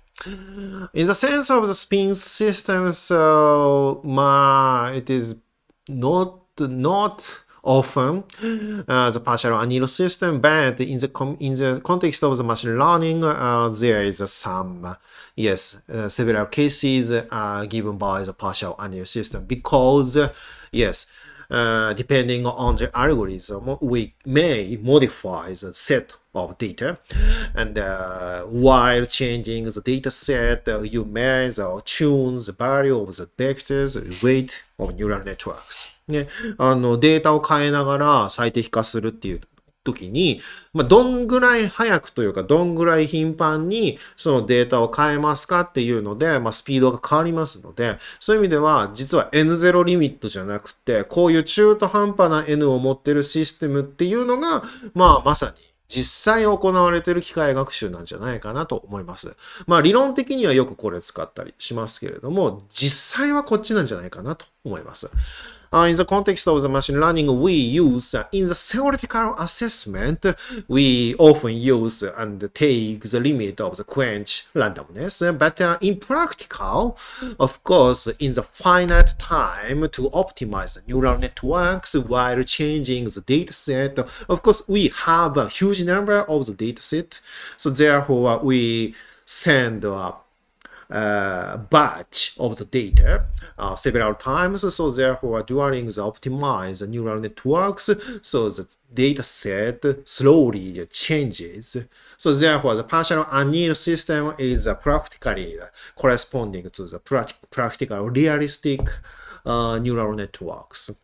なので実際上はパーシャルアニール系の方が理にかなってるっていうか、結果にもしかしたら対応するような結果が出てくるかもしんないなと思ったりもします。でも理論的にはね、理想的な場合という意味でもあるんですかね、N0 リミットを取ったシステムを考えることが多いです。はい。では、Let's go to the remaining parts of this lecture. Yes, we have obtained a distribution function of U. So U is an inner product of the weight of the neural networks and input data. Yes. So then we obtain some kind of the central limit theorem, and we have some distribution function. So therefore we can use equivalence theorem, equivalence representation, 等価表現ですね。リプレゼンテーションを得ることが、得ることができました。で、どんなのかっていうと、You have some function consisting of with variables u mu vectors, u mu a equal 1 to the n. So, and you want to take the average over y mu and x mu. So, but instead of this average, we may use u average. Of course, y remains, but instead of the x, so then we may use, instead of x, we use u, f of u vectors. Yes, very simple, because if you consider the average over x, so x is inner product with w, and you have to take the sign non-linear transformation. After that, we have to take the multiplication with y mu, very complicated. But instead of that, wx replaced with u. Very simple. Okay, the partition function.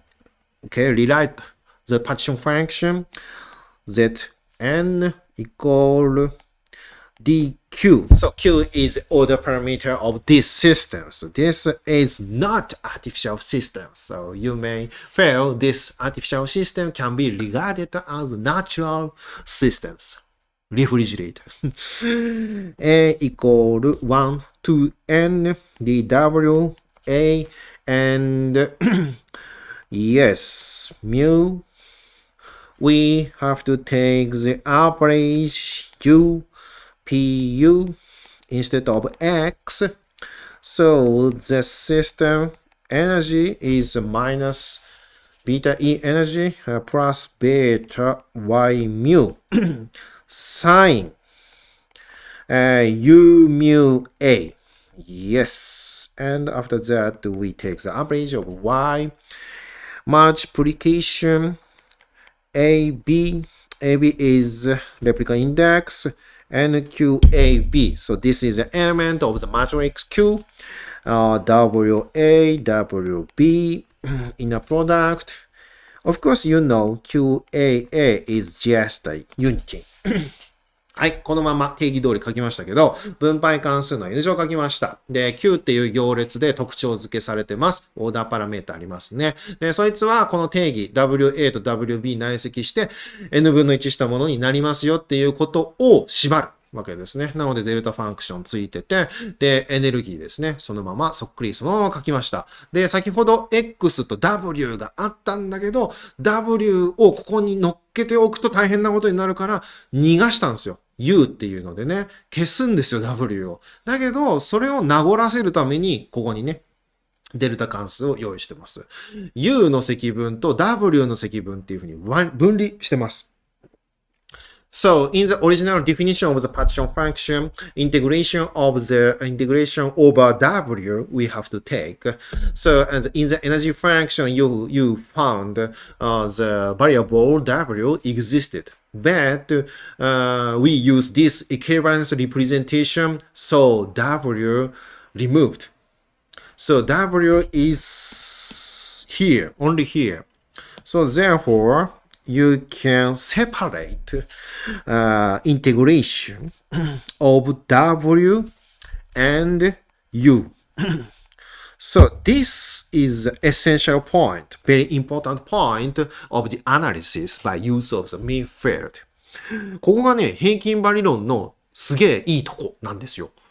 本当はここに W があったんですよ。で、W があって積分しろって言われると、いや、無理っすよ。エクスポネンシャルあってなんかかかっててサインがあってよくわかんねえよって思ったんですよね。だけどよくわかんねえよっていうところは U の積分に変わってるんですよ。で、代わりにこの積分をしてくれ W についてはあったわけですよ。だけどこれね、いつも見てるあれでしょ？また出たよ、このエントロピー。いつも同じだよね、これ。もう気づいたでしょ？デルタ関数のなんか W の二次形式について、とにかく W を積分しろっつうんですよ。いつも同じ。So this calculation is the same as usual. Always the same form. So you take the integration over W over delta functions.This is a usual case. Always we encounter if you perform the mean field theory in the context of the spin glass theory, but in the machine learning, yes, in the machine learning, the neural networks takes inner product, so therefore you find inner product and you can easily find some other parameters. So therefore this is always usual case, you calculate entropy of the systems, W and W inner product. Okay, the answer I already know. Different point, just only here. This is the changing point depending on the problems, situation. はい。ね、何回でも言いますけれども、W の積分はここになりました。いいとこですね。で、ここの部分、いつも同じ。デルタ関数積分しなさい。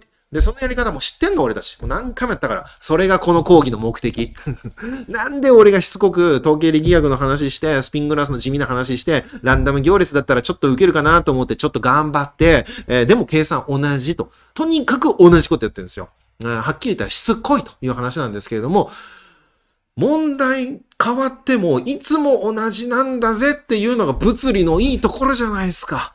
ね。なので、これ繰り返してやってるわけです。じゃあ、どこが変わんの先生って言ったらここだけなの。エナジーファンクションだけが変わる。ってことは問題変えました。エナジーファンクション変わりました。ここだけ頑張りましょうってわけですよ。ここだけ変わるので、他はいつも同じなので、これコピー&ペーストして、ここだけ変えましょう。ね。マシンラーニングでも一緒でございます。ということは、このアーキテクチャ、このフレームワーク知ってしまえば、論文大量生産計画発動みたいな感じですね。はい。その通りでございます。だから、このね、授業を受けた皆さんはね、ハッピーでございますよ。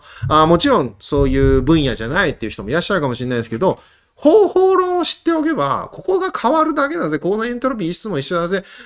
君たちの問題によってこれを変えればいいんだねっていうことが分かってれば、まあ未来英語ですね。なんか、もしかしたらランダムとかそういうキーワードを聞いたときに、できるかもなって思えるじゃないですか。それがね、教育効果っていうやつです。はい。We have received some comments for the spin glass models. To my knowledge, we are trying to find the minimal optimal Ising-Hamiltonian value of the lattice. Yes. Are there any quantum computing applications to this in the present day? Yes, of course. Maybe the question was yes. Basically, yes, in the spin glass theory, we considering in the low temperature region. So then we are interested in some ground state of the systems. For example, the Ising-Hamiltonian. So, and in the quantum computing, for example, sorry, some batteries are out of the mouse. Yes. So in the quantum computation, several cases interested in the giving the optimal value of some Hamiltonian and the cost function, and of course, quantum machine learning is also the case. And yes, of course, if we switch the systems, the quantum spin systems, and you may perform the replica analysis by considering some quantum effect. And of course, you may consider the case of the quantum machine learning. And recently, it is very interesting of the some application of the spin glass theory to the quantum gravity or yes, some different systems completely away from the original problem setting of spin glass.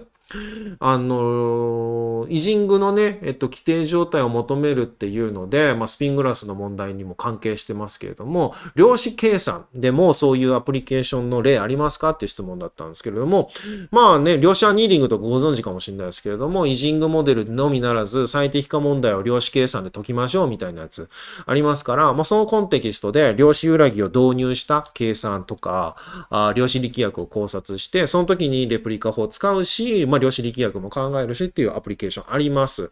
で、量子機械学習においても、そういった解析例っていうのは、まだ少ないですよ。ってことはチャンスってわけですね。今やれば、論文書けます。で、あと最近は量子重力とか、ちょっと変わったトピックスでもレプリカ法とか使われてたりしますね。ADS-CFT 対応とかのらへんで、レプリカ法使われたりとかしますので、最近出た高柳先生の、薄い本、ありましたけれども、時空と量子エンタングルメントの話かな。そういう本でも、レプリカ法出てますよ。相対性とかも出てますよ。で、そこでスピン系の解析書いけんじゃんっていうので、これもしかして、ね、ここで習ったこと役に立つんじゃないのっていうふうに思われると思いますけど、その通りです。実際それで論文が増え始めてますから、ある意味ここで習ったことが、そういう意味ではスピングラスに限った話ではないよということでございます。はい。OK ですかね。はい。では、続きいきますよ。というわけで、エントロピー計算しましょう。エネルギーですね。計算しましょう。いつもの通り、as usual, we compute energy and entropy. Of course, entropy defined as like this, and energy defined like this. Yes, good. Sorry. So the resulting computation is a computation of the energy term and entropy term.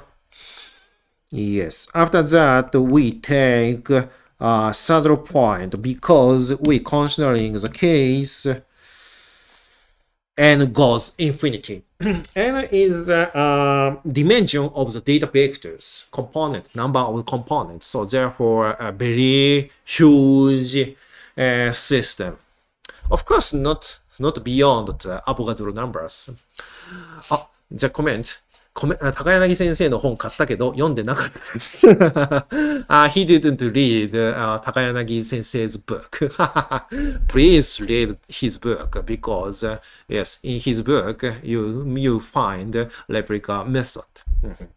そうなんです。分配関数の N 乗をまさに計算しています。まあ、こういう解析というか、まあ、レプリカ法を使うよっていうところでございますけどね、計算方法はあっちの独特の計算してたりもしますけれどもね、やってみてください。はい。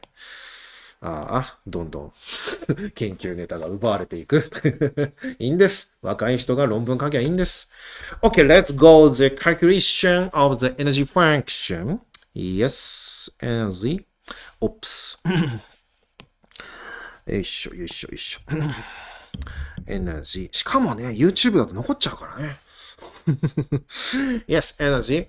So definition of the energy part is 1 over n log and yes, product of u mu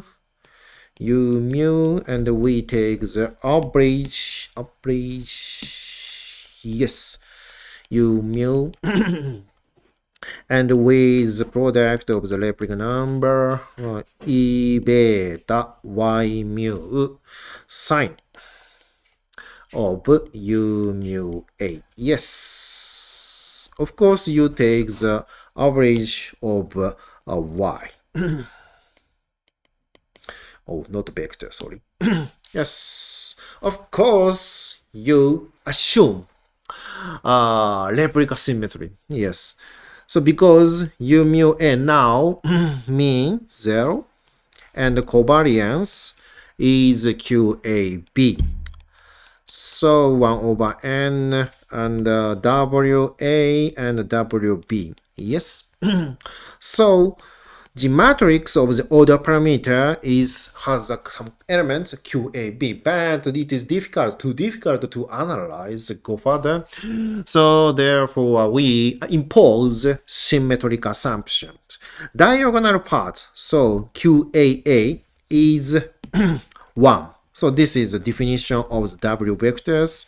So the non-diagonal part, QAB, is the same among the replica index.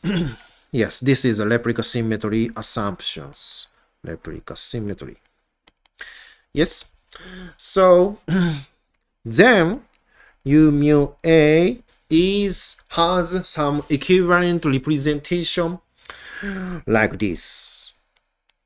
Of course, you may directly the manipulation of the Gaussian integrals, but it is not simple. So therefore, we use equivalent representation by z and 1 minus q xa. So, and z and xa is independent Gaussian variables, Gaussian random variables. So the variance is unit and mean is zeros. So you can confirm u mu a average of u is 0 because mean 0. So and you compute u mu a, u mu b, covariance of the u. So covariance u should be a q or variance should be a unity. Yes. So then you naively a computation of this equivalent representation, for example, like this. Yes. 1 minus q xb. はい。そのまま直接ね、U で、ガウス積分ですからね。ガウス積分はできるはずなんですよ。人類はガウス積分しかできないんですから。だからそれを直接やるっていうんでもいいんですけど、めっちゃ簡単な方法はこっち。等価な表現を作ります。U ミュ A っていうのは、2つのガウス変数で書けますよ。平均0分散1です。で、例えば U の直接平均したやつは0になるはずなんですよ。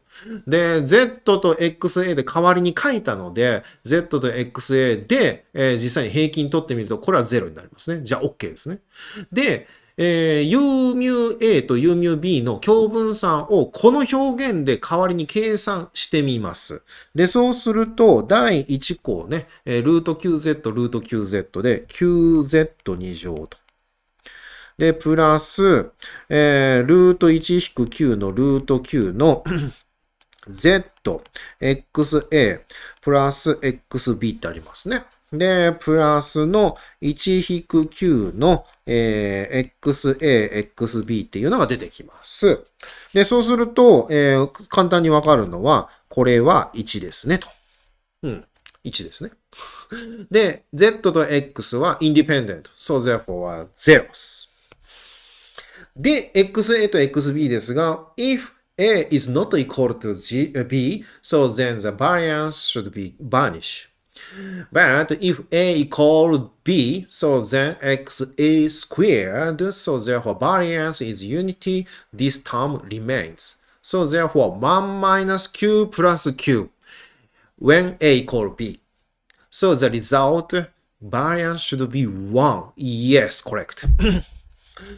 A と B が一緒の時は 1-9 残って Q と足し算して、バリアンスが1にちゃんとなります。で、まあもちろん A と B が等しくない時にはQ が残ります。だから、これですよね。バリアンスは1、コバリアンスは9になるように同じ表現を得ました。We have equivalent representation to なんだ、再現する。reproduce U mu A. Yes. So therefore you may use U mu A instead of U mu A, Z and XA. なので、その積分に書き換えましょう。Okay? So therefore, next page. So therefore, beta EQ is equal to 1 over n. So the product over mu is outside logarithm. So then the summation over mu. So then the item number of the data m. So and log. So integration dz and integration x exponential beta y mu sine here is U mu A. But we have equivalent representation root QG and root 1 minus QXA. But the result of the integration of XA is the same among all the replica index. So therefore, we omit this index and product and times. 同じですよね。X に関する積分を添え字ごとにやったとしても同じ結果だから N 乗しとけばええやんという格好を得ることができます。素晴らしいですね。はい。ログの外にプロダクト、ミュっていうのを出しましたので、M が出てきました。で、Y についての積分も、しといてくださいねというわけです。で、これで分かったかもしれないんですけれども、most general case you may consider. For example, minus beta energy function something. So for example, W and X mu. Yes, this is a linear transformation in the neural networks.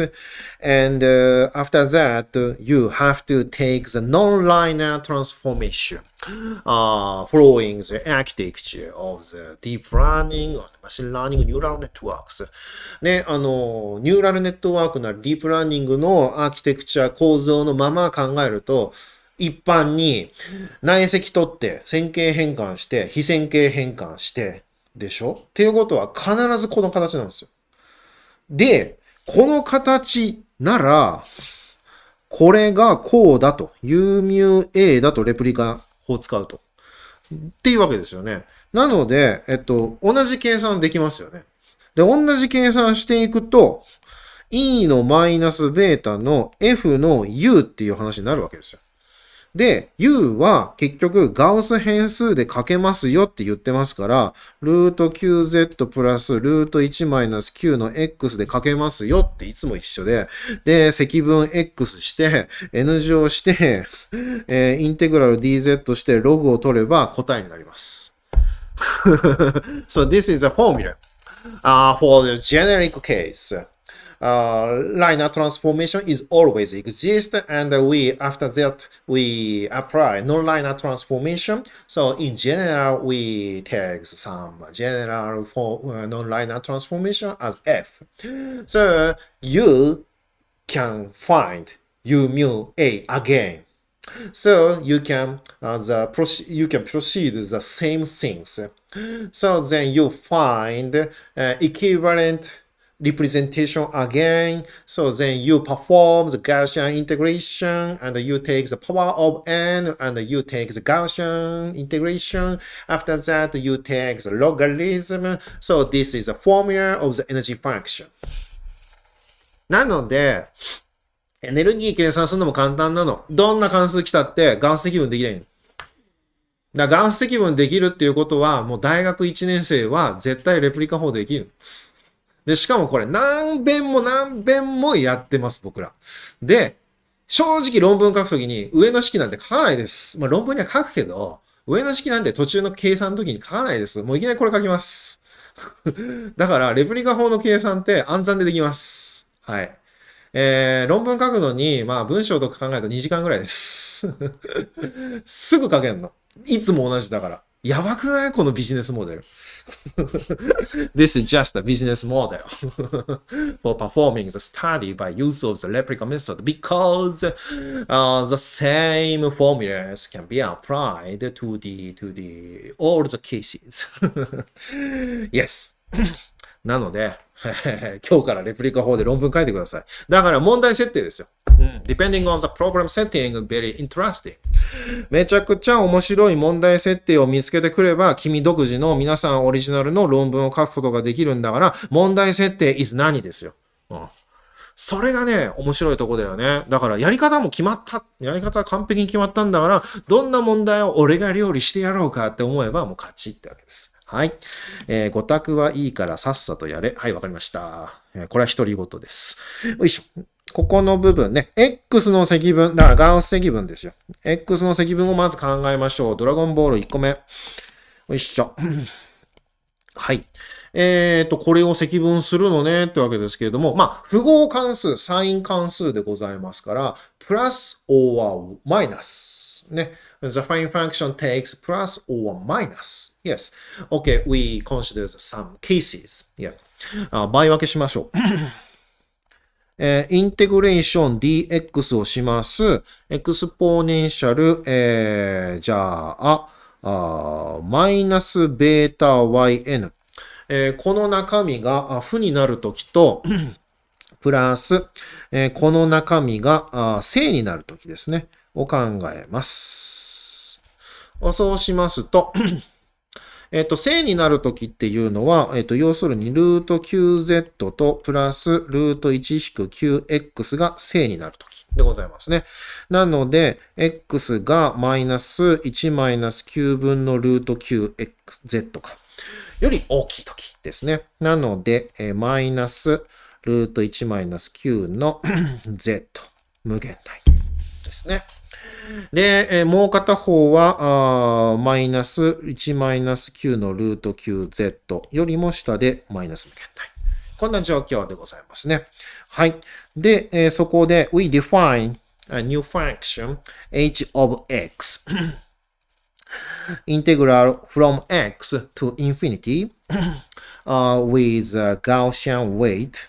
So this is some なんだっけ誤差関数。なんつうんだっけ誤差関数とか言うのかな紛らわしいですよね。はい。we use this function for evaluation of this integrand, this quantity. So then the result is exponential beta y mu h minus 1 minus q root qz and yes, and you know the h of minus x is minus x to infinity dz.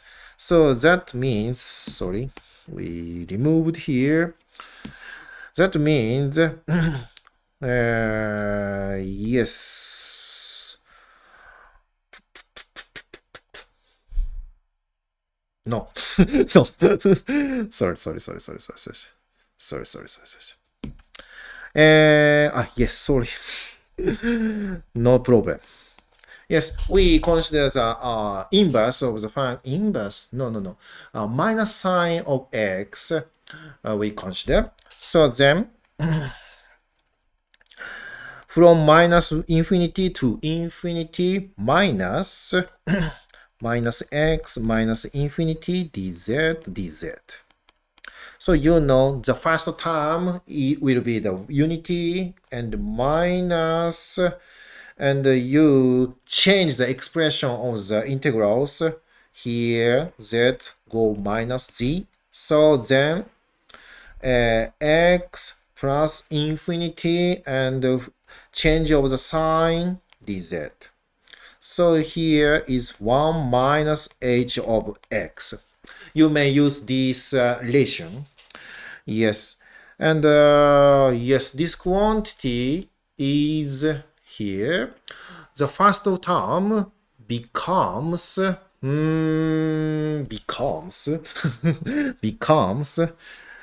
minus infinity from infinity minus infinity minus 1 minus q のルート qz dz. Yes. Multiplied by exponential minus beta y mu. Yes. So therefore e beta y mu h minus root q 1 minus q z plus exponential minus beta y mu 1 minus h 1 minus root q z. Yes. Okay. So you use this relationship. H of minus x becomes 1 minus h of x.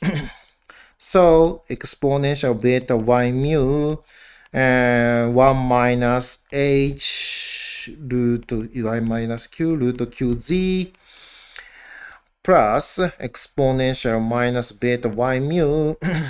Yes, this is the same.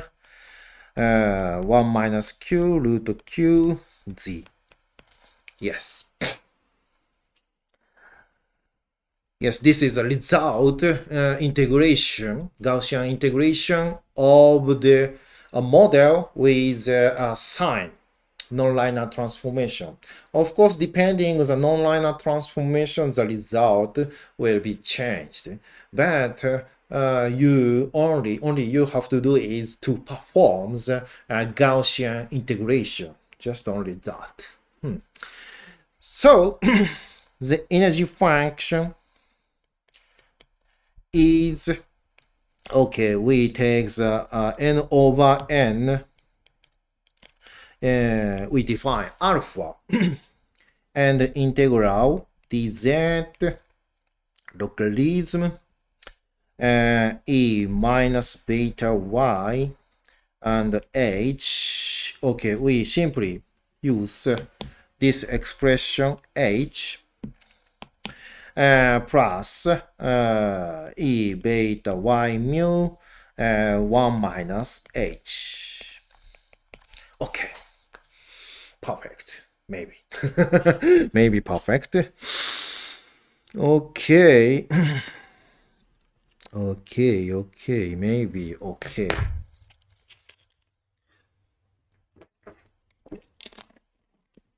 And you have to take the average over y mu. Yes, but y mu is equal probability, and if you change the y, so change of z can absorb these changes. So therefore, you may banish this average. y をこう切り替えると、z の符号を切り替えるっていうやつで、対応して吸収することができますので、y の平均消しても同じですというわけですね。はい。なので、もうこれでエナジーファンクションの計算終わりました。というか、もう本当にガウス積分することに命をかけるだけでございます。ここ変えれば、問題が変わればここが変わるので、もうガウス積分が上手くなればなるほど、いろんな問題に対応できるというわけですね。素晴らしい。はい。というわけでございます。今ドキドキしてるのはですね、自分の書いたノートとですね、符号が違えなって思ってるんですよ。あれーとか思ってるんですけどね。なんか間違いあったら教えてくださいね。今のところ合ってるよね。この予習した時のノートの方は間違ってんのかもね。困ったな。マイナスずれるな。まあいいや。まあやってみてください。で、next. Only you have to do is to compute entropy, the remaining task. Entropy. ね、いつも同じエントロピーでございます。はい。で、残された計算はこれです。The remaining computation is integration over W. And with non-diagonal part should take Q minus WA and WB. Yes. So, and the diagonal part N just equal WA and WB. Yes, you find the delta functions. Okay, you may use technique 3 again and again, so as usual. Yes, I taught in this lecture 4 points, 4 techniques to analyze spin graphs, random spin systems, and several problems related to the random distributions. So then you have already the 4 techniques. Always you use these techniques. ね、今回ね、何回も教えましたけれども、4つの手がありまして、それさえあればね、ランダム系の解析全然いつも通りできますので、ぜひともやってってください。今後ともよろしくお願いいたします。So, the technique 3 is delta function, changing the expression of the delta function by use of the Fourier transformation, Fourier integral forms.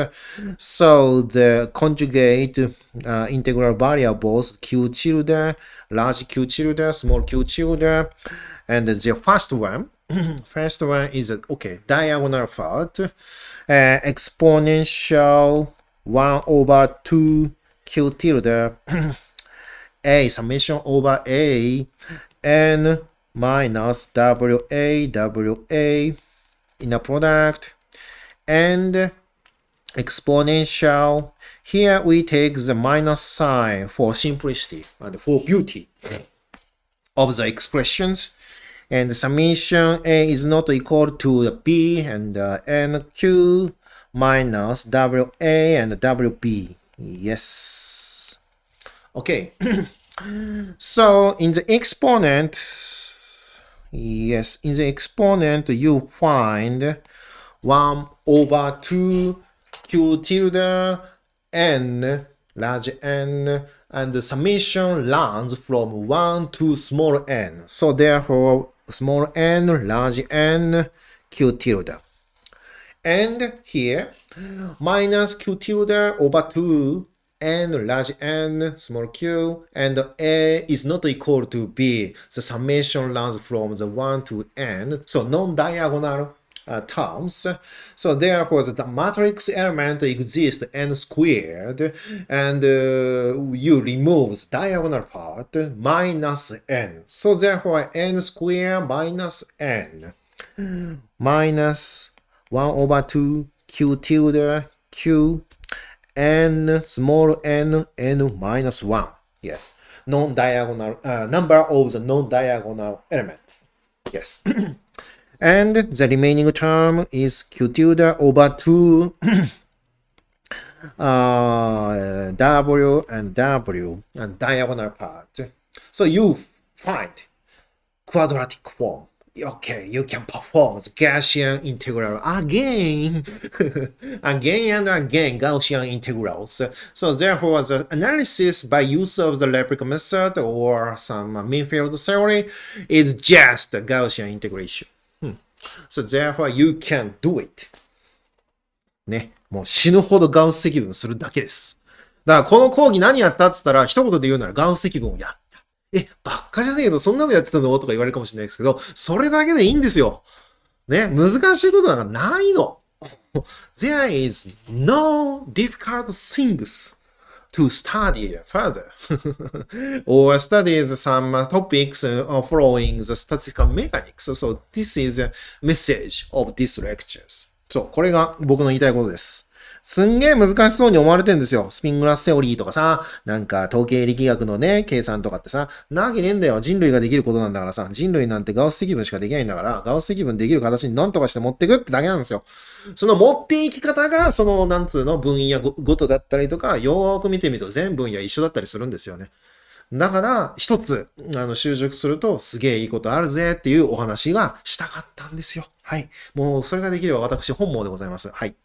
では、いきます。まず、これでもうね、積分できそうだなっていう香りがしてきたと思いますけどもね。これ。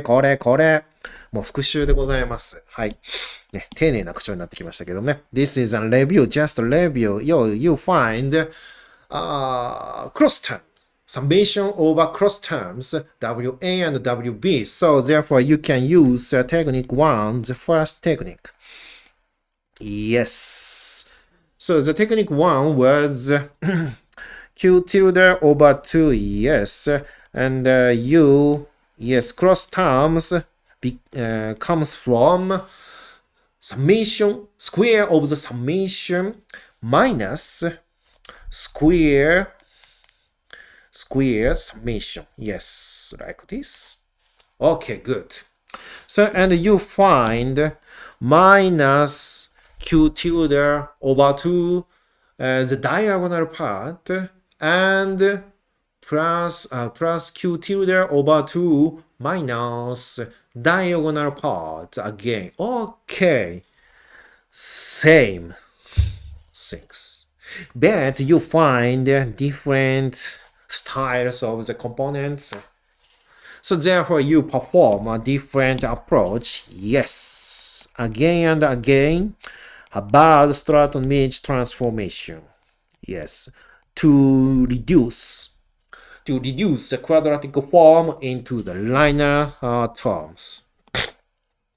Yes. Here these terms should become root q tilde and some artificial variable z, and with the summation vectors like this.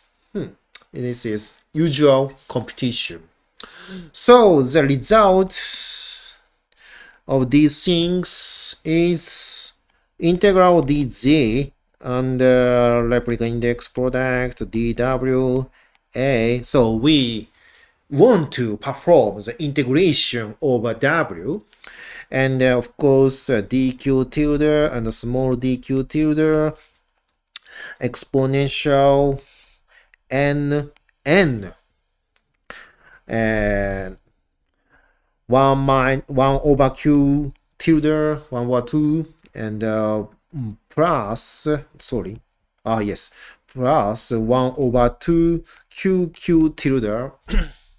Yes, because yes, you find here small n becomes extremely small, so therefore we omit second order of n. The first order minus n minus, so therefore plus n. Yes, and you perform W integration. Oh yes, you can perform the W integration because minus 1 over 2 q tilde square term W, yes, and plus linear terms of WA, yes. Quadratic form you can find. So therefore, you can perform the integration over W, yes. Gaussian integral. So therefore, the result is very simple. Root Q tilde 2 pi and exponential 2Q plus Q tilde Z squared. Yes, good. And you find the product over replica index. So therefore, you this result small n and W is n component vectors. So therefore, large n exists. So and yes, of course, these terms can be pushed up to the exponent of the exponential function, and you consider the small limit of the n. After that, you take the integral over z.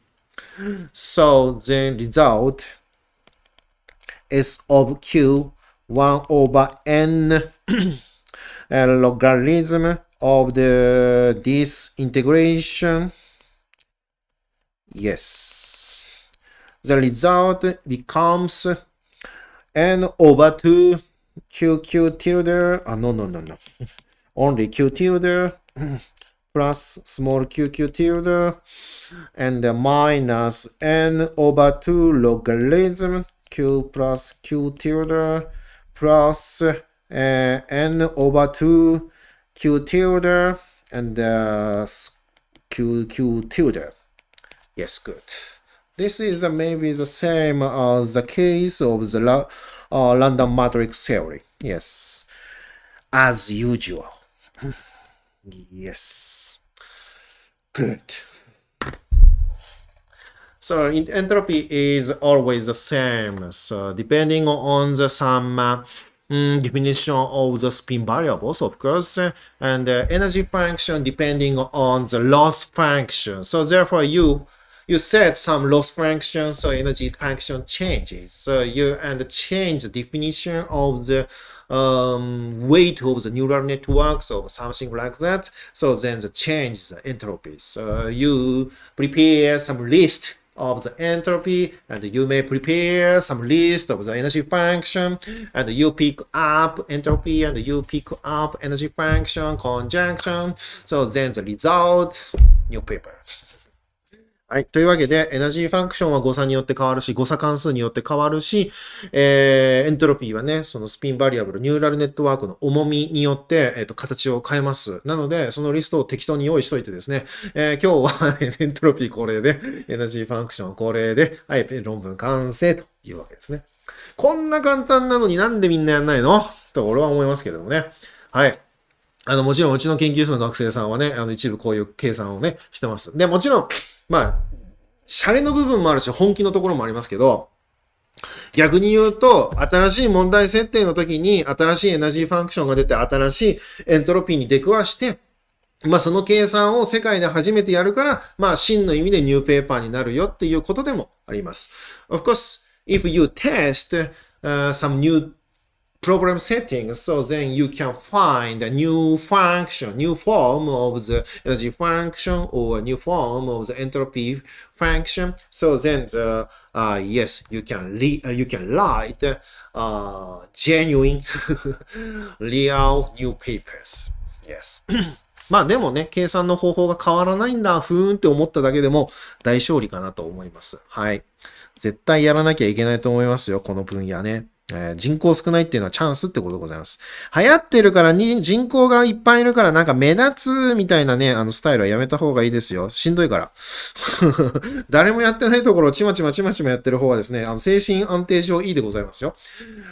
ね、この中には修士学生さんとか、もしかしたら博士課程学生さんとか、学部生さんとかいろいろいると思うんですけど、多分ね、将来について悩むと思うんですよ。俺研究者なんてやっていいのかなとか、才能あるかなとか思うでしょ。関係ないから、才能とか。そういうんじゃないから。精神衛生がどれだけいいかによります。もう、it's mind. It's problem of the mind. Yes. そう、だから、あんまり競争相手がいないところ行った方がいいですよ。競争相手いっぱいいるとさ、誰かが何か論文書いたんだけど、俺は才能ないんだとか思うでしょ。そういうのなしなしなしなし。You have to go some small number of prayers. Because maybe the several areas, many researchers exist. So someone published a new paper. So then you depressed. No problem. So you go some small community, new things. So then new paper does not exist. So therefore you are frontier. That's some strategy to go step forward as a researcher. 僕はそう思います。いや、じゃなきゃやってらんねえよ。精神衛生上。はい。では、OK. Let's take the third point because we have compute energy function and entropy function. So then the remaining task is take the derivative of the order parameters and some conjugate order parameters because we consider the large limit of the system size. So therefore the integration can be translated into the third point method you can perform. Yes. So third point energy and entropy. So first you find large q tilde and small q tilde. Okay, let's take the derivatives of the with respect to the q tilde, large q tilde. Yeah. So take the derivative with respect to the large q tilde. The first term was 1 over 2 and minus 1 over 2 q tilde, small q tilde from the logarithm. And minus 1 over 2 large q tilde, small q tilde squared and q tilde equals 0. So thus you obtain some identity q plus q tilde 1 over and plus q tilde over q tilde large q tilde squared. This is the same as the previous case. This is just a review, yes. And take derivative of the small q. Yes. So you again read these terms. Yes, q tilde is multiplied by small q, so the q will be remained. And q tilde here and here. So you take the derivative of q tilde, so then q plus large q tilde.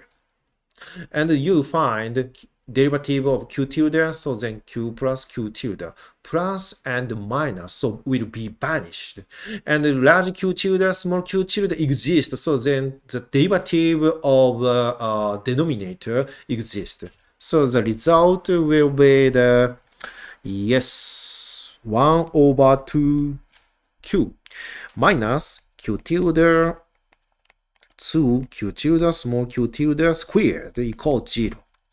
Thus, small q is q tilde, large q tilde, small q tilde squared. Yes. Therefore, 1 minus q is very simple. Large q tilde, small q tilde, 1. Yes. So, therefore, small q equals q plus small q squared. 1 minus q. So therefore 1 minus q squared q tilde. Yes, this is some kind of identity. So I have received some questions, and there are risks that when doing research on a field that almost no one is doing. I mean, maybe the area is saturated or no promising results shown for a long time. Yes. Yes, the question is very nice. で、誰もやっていないところを、ほとんど誰もやってないところをやるってリスクないですかと。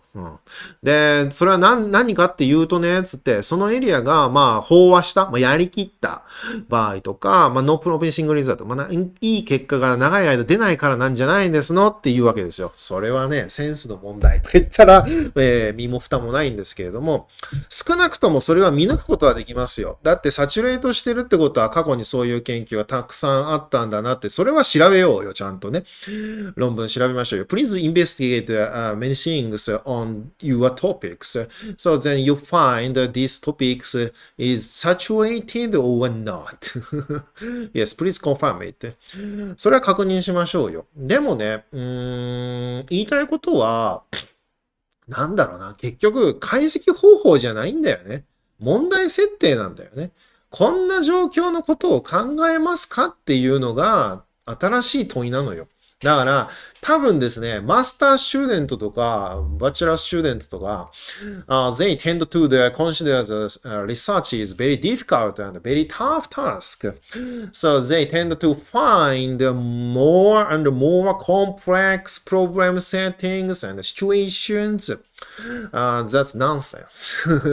めっちゃ難しいところをやろうとするんですよ。難しいっていうのは込み入ってるっていうこと。そうじゃなくって、そもそも論が大事なのね。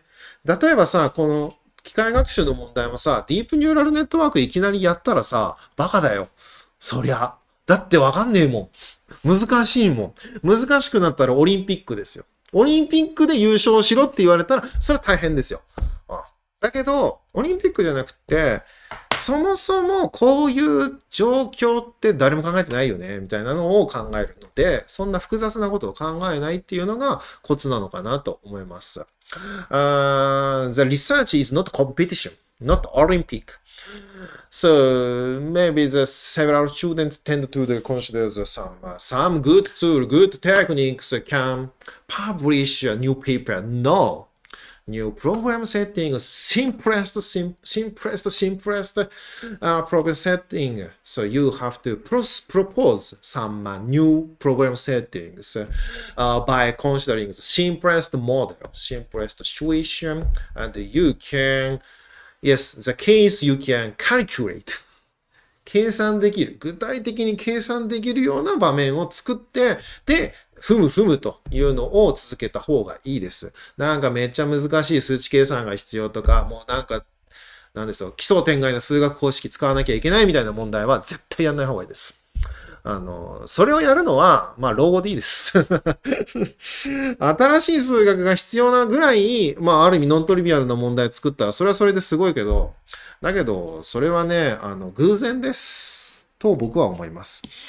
考え込んでいくと新しい数学だな、みたいなことはあったりしますけどね。はい。On the other hand, let's compute the saddle point.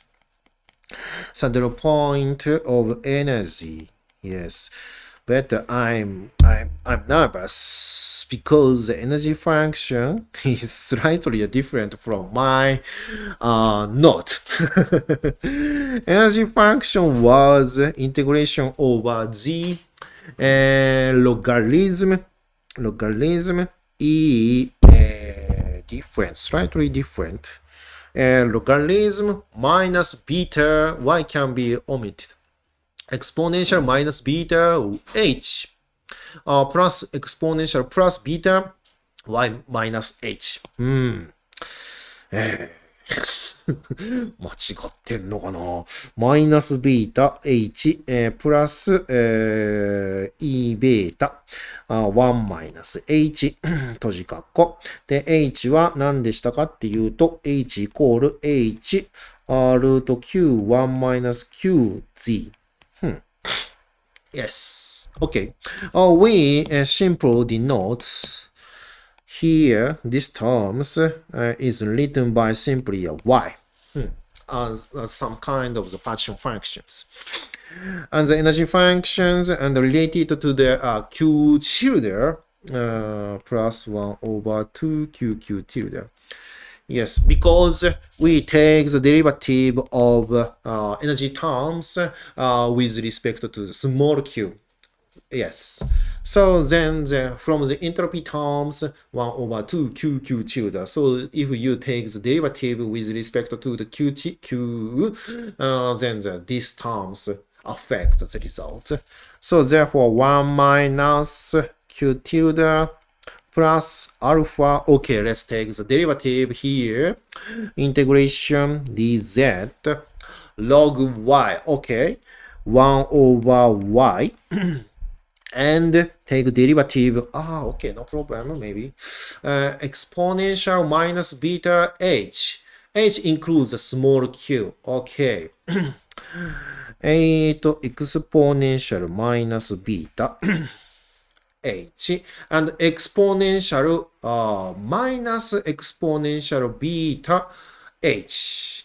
So here unity is not, it does not have a small q, of course. So h and h exponential b and minus exponential minus beta. So therefore here, and we take the derivative with respect to small q. So therefore we use h prime. H prime is derivative of the h. So, and we take the derivative of the inside small q here. So then 1 over 2 root q root h minus q 1 minus q and small z. Yes. And yes, denominator root 1 minus q plus かぶる。よいしょ。まあいっか。よいしょ。1 over 2, yes. Of course, you know the root 1 minus q is a power of the half, minus half. So if you take the derivative, you can find minus half and root q z 1 minus q cubic half. So but you find minus q, so therefore minus here. Yes. Good. Should be equal 0. This is the saddle point condition. Yeah. So yes, you find yes here. Okay, good. Z and Z. So this is integrand of the Gaussian integration over z variables. So z variables here, g variable here. So you know the identity integration over z. The sum function is equal to the integration of the derivative of the function with respect to z. So therefore, you take derivative with respect to z again. These terms, yes, but very easy. So this is the same as the situation of the Sherrington-Kirkpatrick model. Yeah. So take derivative with respect to the z. Yes, alpha integration dz. So y includes z. So and here no. Here, h prime includes z. So therefore, first one, h, yes, h double prime, and yes, how to how to write down? Very long. Yes, the first one, 1 over y. And exponential minus beta minus exponential beta h double prime. Take derivative with respect to g. And so then the h includes g, yes. But the coefficient exists, root q and root h minus 1 minus q, so down. So you can find here is a very clear, very simple form like 1 minus small q. So you mean you know, so half and half we extract half terms here, then alpha over 2. Yes, sorry. So, and root q and over root 1 minus q extract and with some vanishing terms.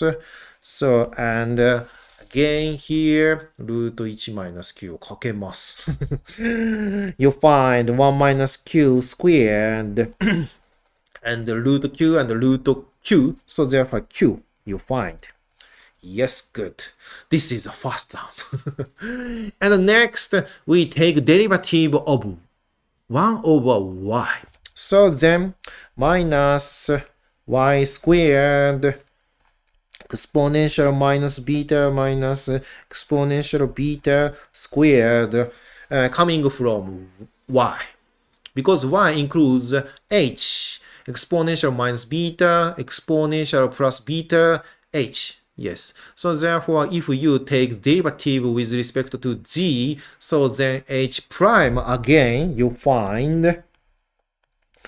So, and of course, exponential minus beta and plus exponential beta again exists. So therefore, you squared. Yes, good. And similarly, the 1 over 1 minus q plus q over 1 minus q squared, again, you obtained. Okay, equals 0. Yes. Good. So you can confirm these coefficients if you calculate explicitly. You can find 1 minus q squared. Yes. Yes.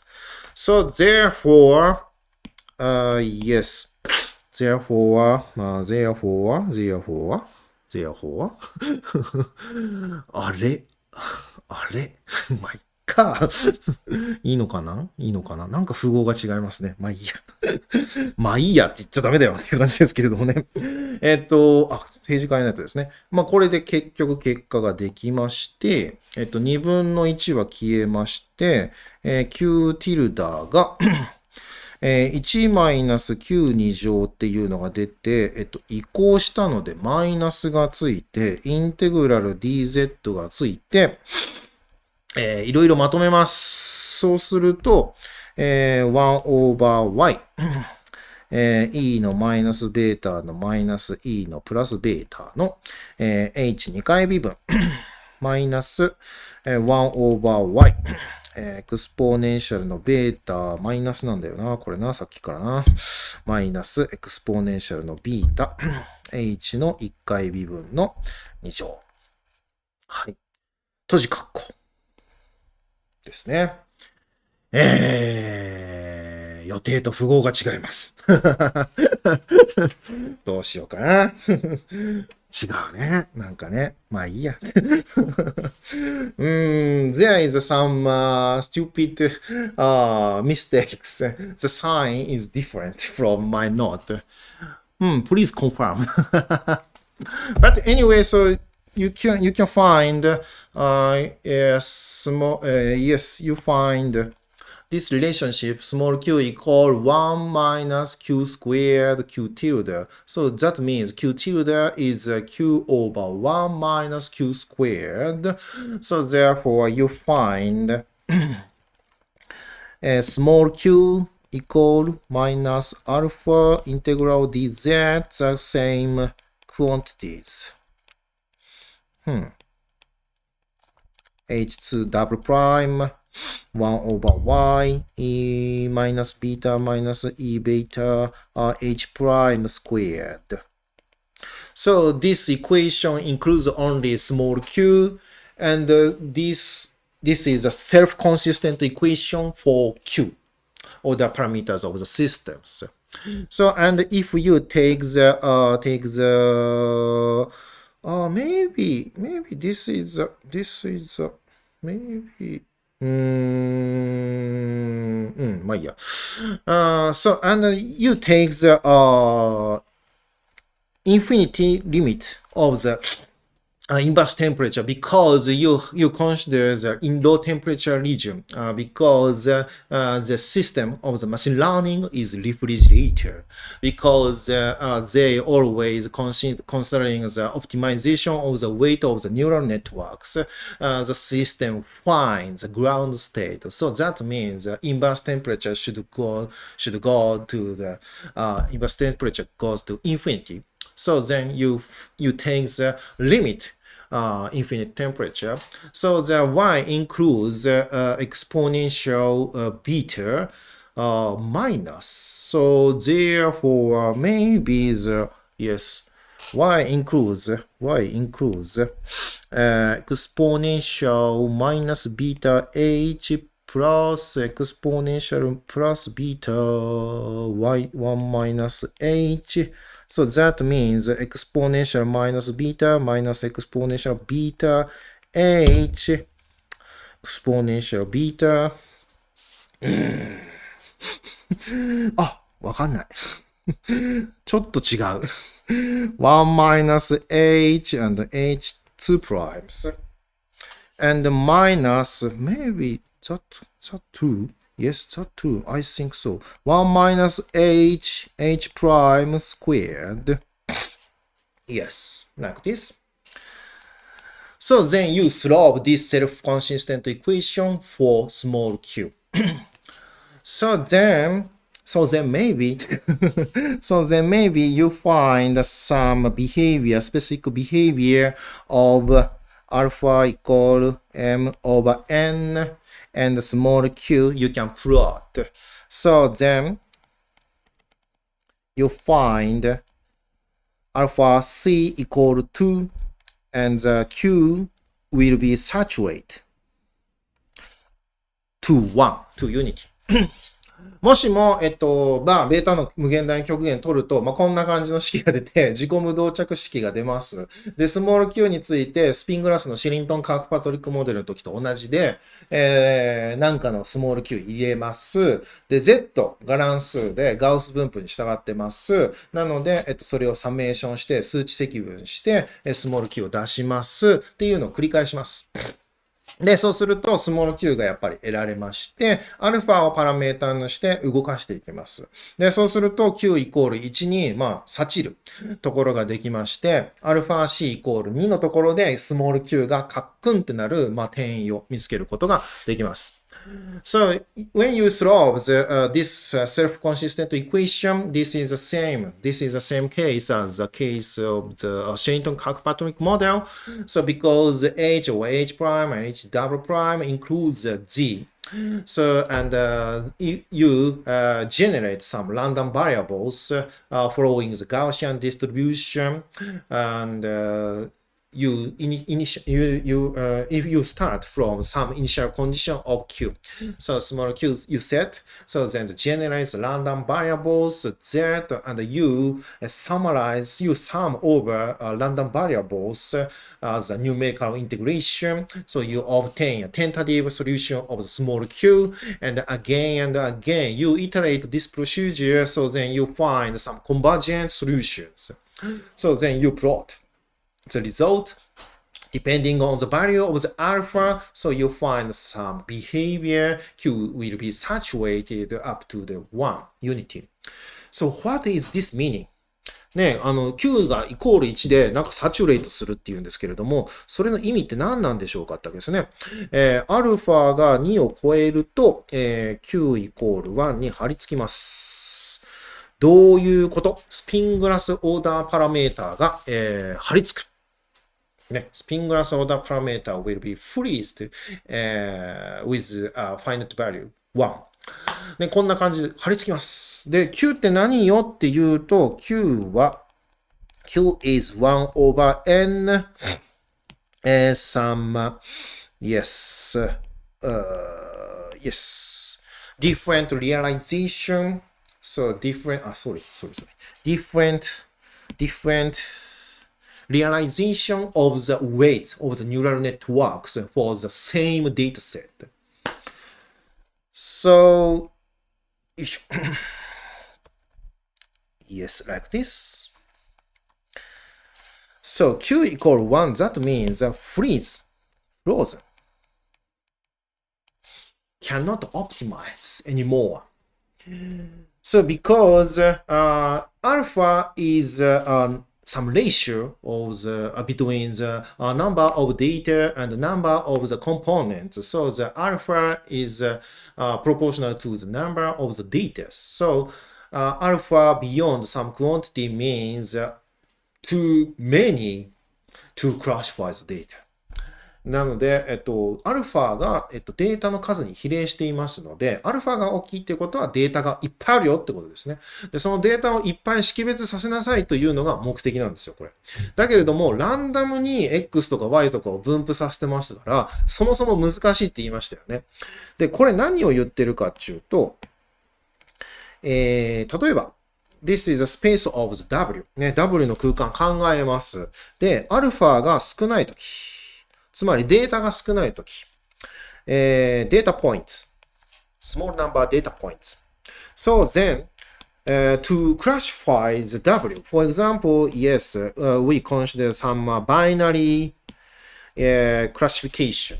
Yes, randomly generated X and with Y equal, for example, -1 and randomly generated Y equal +1. So then to classify, to divide two spaces by considering some vectors. Yes, like this. So then there is some rooms for separate two regions. Yes. For example, like this.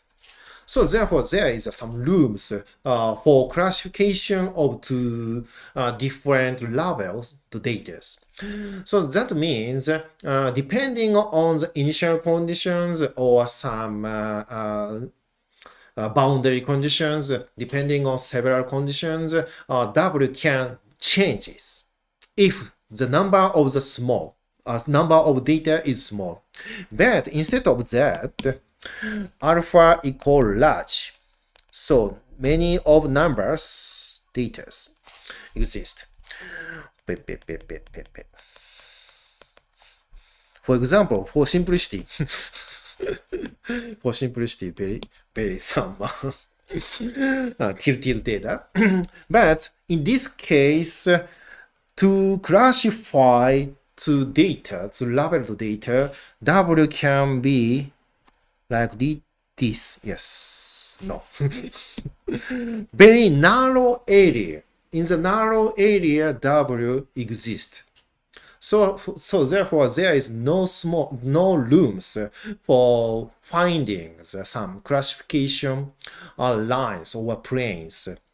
So therefore, if the number of data increase, W will be frozen.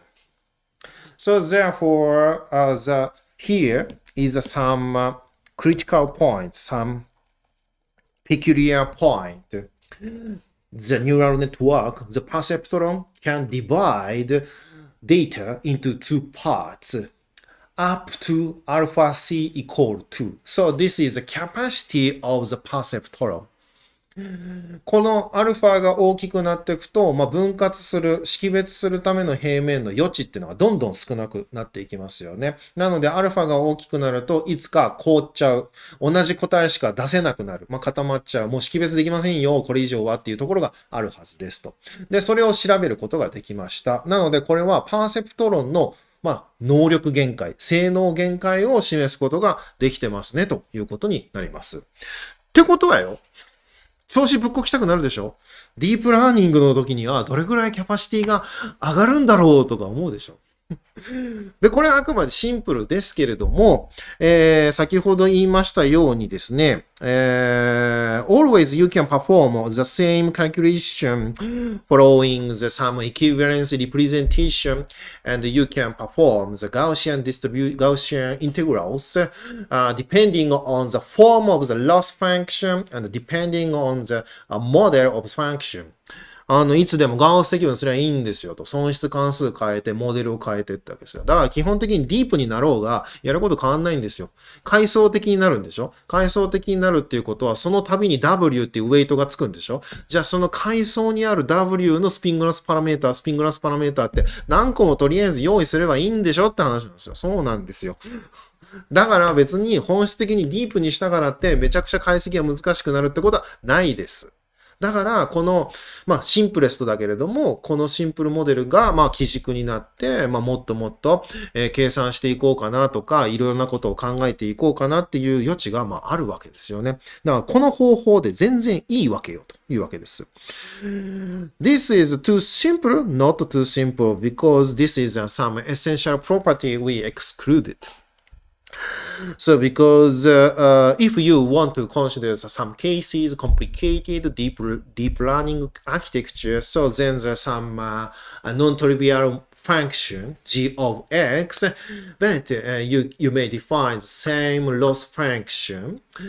ね、誤差関数はいつもと一緒だし、モデルは違うやつをね、定義しますよね。But non-trivial function, if you have some non-trivial function, but you can perform the same calculation based on some equivalent representation because you consider some average over the data set. So the neural network weights inner product with the data, always same things. So then you consider inner product, instead of the inner product, you consider the random variables, the same equivalent Gaussian variables。そうですよね。W と X データのね、内積取って、それを考えなさいって話だったんですけど、結局別に W とかどうでもよくってそれと等価なガウス変数に置き換えられますよっていうところがすんげえ効いてるんですよ。で、それさえあれば別に関数が変わろうが、ガウス積分すりゃいいんでしょと、究極数値積分すりゃいいんですよ。ということはどんな問題でもできますねっていう気になってくるわけですよ。そうすると、この問題はシンプルすぎるじゃんとか言われるんだけれども、そこまで的を外してるわけじゃねえぞということになってきますね。だけど、最後の最後ですけれども、ビッグイシューがあります。大問題があります。there is a big issue on this model or this program settings. So this is some classical result in the community of the machine learning. このね、パーセプト論の解析、単純すぎるっていうわけでもないんだけど、本質的な部分確かに拾ってるんだけど、やっぱりでもですね、突っ込みどころはいっぱいありますし、ちょっと考えなければいけないこともありますと。で、古典的な方法なんですけど、もちろん古典って重要なんですが、その古典から現代にもしくは新しい分野というか、なんでしょうね、新しい状況に対応するために進化を遂げていっています。で、時間ね、もう終わってる。もう終わってますけれども、ですね、論文紹介じゃないけど、今後ね、こういう研究やっていくといいよっていう一つの例を、紹介します。本当はね、これの解析やる予定だったんですけど、時間足りねえや。Hidden Manifold Model。一つの例です。HMM とか言われたりしますけれどもね。これいくつか論文出てますので、検索すると出てきますが、一つ僕が好きな論文は、2002 2002の、09339ですね。はい。などなどありますので、これをキーワードにして調べてみてください。本質的な重要なところを述べます。何が、この、モデルないし、最近考えられているかってことを載せます。I want to say the essential part of the new things, new studies direction in the community of the machine learning by use of the statistical physics. So, in the classical model, like perceptron. The analysis of the perceptron. Perceptron itself is very generic, but the situation to analyze the performance of the perceptron is too simple. Too simple? No, not realistic. because, the input data follows a Gaussian distribution, 1 minus 2n x mu and x mu. Yes, like this. Random input, randomly generated. This is not reasonable. Yes, you naturally felt this is not natural. And y mu also randomly distributed, for example, uniform distribution, y mu minus 1 plus y mu plus 1, like this. Random to random. This is a classical approach. Of course, I don't tell you anything on some practical situation. これはね、ランダムすぎると思うんですよ。それは単純に感じられる通りですけれども、ちょっと現実的な問題もあります。例えば、相手のティーチャー、先生が、同じようにパーセプト論でできていて、で、先生のパラメーターっていうのがあると。So we set the same perceptron model as a teacher. So teacher outputs data, y mu, depending on the input data. So then teacher has some hidden teacher vector, W0. So this is a reasonable situation, maybe. So of course, W0 is of course generated by some rules. For the analysis, we simplify the situation, P of W, something like that. But this is reasonable, you feel. So, and we want to imitate the teacher, like you. So, W is different in general. So the same input data and the same output data. So the student imitate teacher behavior. So then the quality of the learning should be measured by the overlap W and W0. Yes, this is called generalization performance. So it's kind of the performance estimator of the learning. こんな感じでね、先生もこういうふうに、なんかモデルを持っていて、で、生徒、学生さんも、例えば同じモデルだったり、違うモデルでもいいです。とにかく、先生が持っている何かがあって、隠れた、先生ベクトルがあって、その先生ベクトルに合わせるとか、とにかく X と Y の関係を合わせるってことで、ティーチャーモデルとスチューデントモデルを考えるっていうのが一つのリーズナブルな形だと思います。で、ここまでは今までよくやられてました。それこそ90年代とかもう死ぬほどやられてました。死ぬほどめちゃくちゃやられてましたね。で、コストファンクション、ロスファンクションをてめえで置けっていうのも同じですね。で、ヒドゥンマニフォルドモデルとかがそうなんですけれども、だけどねってわけですよ。リアリティは違うでしょ。リアルシチュエーションは全然違うでしょというわけです。で、例えば、y mu が出力結果でございまして、y mu is the output, and from some complicated functions we do not know,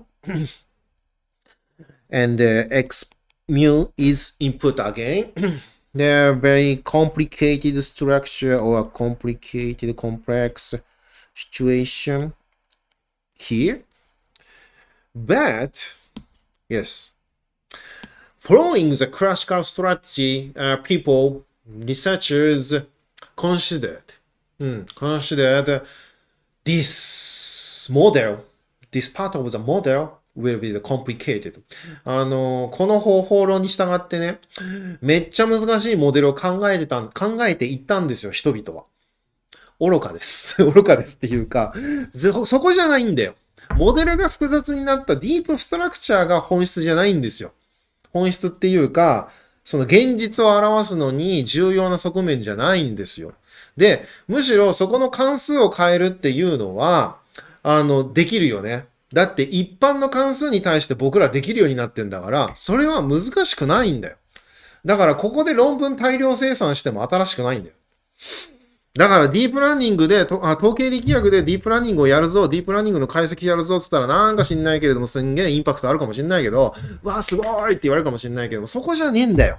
リアリティは。何がリアリティかっていうと、データだよね。データが重要なんだよ。例えば、X がランダムです。Y もランダムですなんて絶対許せないよね。で、X がランダムで Y が何か関数で決まっているっていうのも許せないでしょ。だってインプットってランダムじゃなくない？猫ってランダムですかって話ですよ。So, in the classical approach, data set, they assumed X is random and Y is also random. This is not reasonable, you felt. So, and instead of that, like this, so we consider the random input. And Y is determined by some function. But you felt this is not reasonable because input vector is not random. You can imagine the cat image is not random. Some structures, some features exist. So in the real machine learning, data set is non-trivial. So this is the point. Model, if the model is non-trivial, but you can perform analysis in the same lines. ね、同じように解析できますよ。モデルが複雑だったとしたって。それぐらいレプリカ法って強力なんだよ。そこじゃねえんだよっていうところが重要で、そこじゃねえんだよって言い始めてんのがヒドゥンマニフォルドモデルです。ヒドゥンマニフォルド。Yes. So, data x mu and y mu has some common keys, common feature or common representation because x mu and y mu is closely correlated. 容易に想像つくように x と y って、関数でつながっている部分でもいいですけれども、基本的には相関してるはずですよね。だから学習できるんですよ。X と Y が関係なかったら学習できるわけないじゃないですか。先生がいきなりね、1たす1は何ですかって言ってきて、2じゃないですか。そうだよ。つって。じゃあ、1たす3はいくつですかって言われたときに、4でしょつったら、は？何言ってんの ?15 だよとか言われたらぶっ飛ばしたくなるでしょそういうこと。ランダムだって言われたら全くリレーションないし、で、やっぱり何か被るというか相関がないと、それはやっぱり信用できるデータじゃないし、そんなことやっちゃいけないですよねってわけですよ。Yes, this is a reasonable assumption. So data, x mu input data and output data is correlated in some sense. So there is some common key point or common features exist. So this is a hidden manifold, the concept of the hidden manifold. So they assume some vectors to characterize the data. Input and output, the same features. So this is called as a hidden manifold. So and C mu determines Y mu and C mu determines X mu. So this is a kind of the key to generate input and output data. And we call this is a hidden manifold. Yes. And X mu, yes, generated by, of course, depending on the C mu. But for example, sigma is some non-trivial functions, and C mu is a vectors, and we assume some structure exists in input data, input vectors. So therefore, to characterize the feature of the input vector, we assume existence some non-trivial. Okay, for simplicity, the F is some random matrix, but fixed to represent some feature of the input. ここで、CμU によって X が登場、出力されるようにしましょうと。で、その時に、やっぱインプットデータっていうのは何か構造を持ってるはずですので、それをキャラクタライズするような、簡単のためにね、行列にしますけれども、F、線形変換程度にしておきますよ。その後に非線形変換してますので、シグマにしてますので、ノンリニアリティも、ここでは考えてます。だけど、あくまでインプットデータの構造を考えるために F というものを用意します。で、ですね、F っていうのは、実数で、これ論文と同じようにパラメートライズしてますけれども、C っていうのは、リアルベクターズで with component of law. And F is a matrix of D times and law. Yes, real matrix. So this is, yes, this is input vector, assumption. Not too simple. Some structure exists and generated by random vectors, but F is fixed.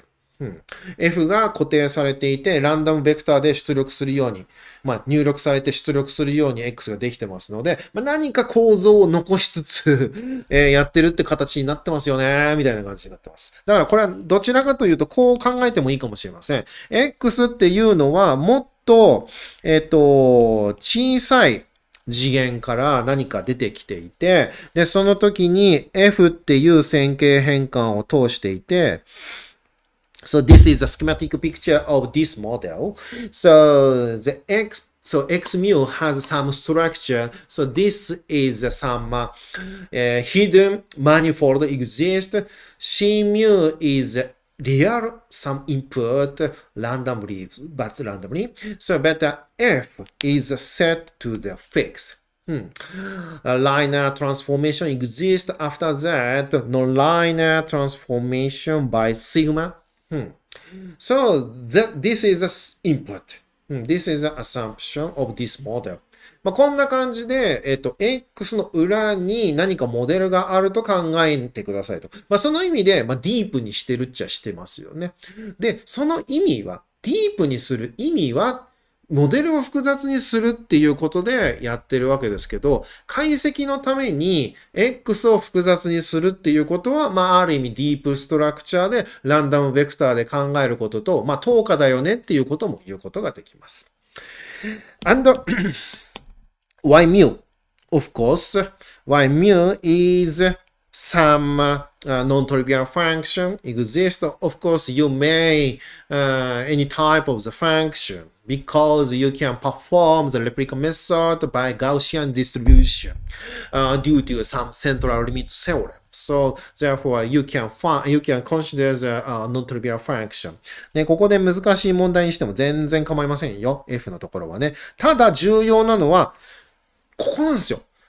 入力と出力が相関を持っているよっていうところが本当に重要なところです。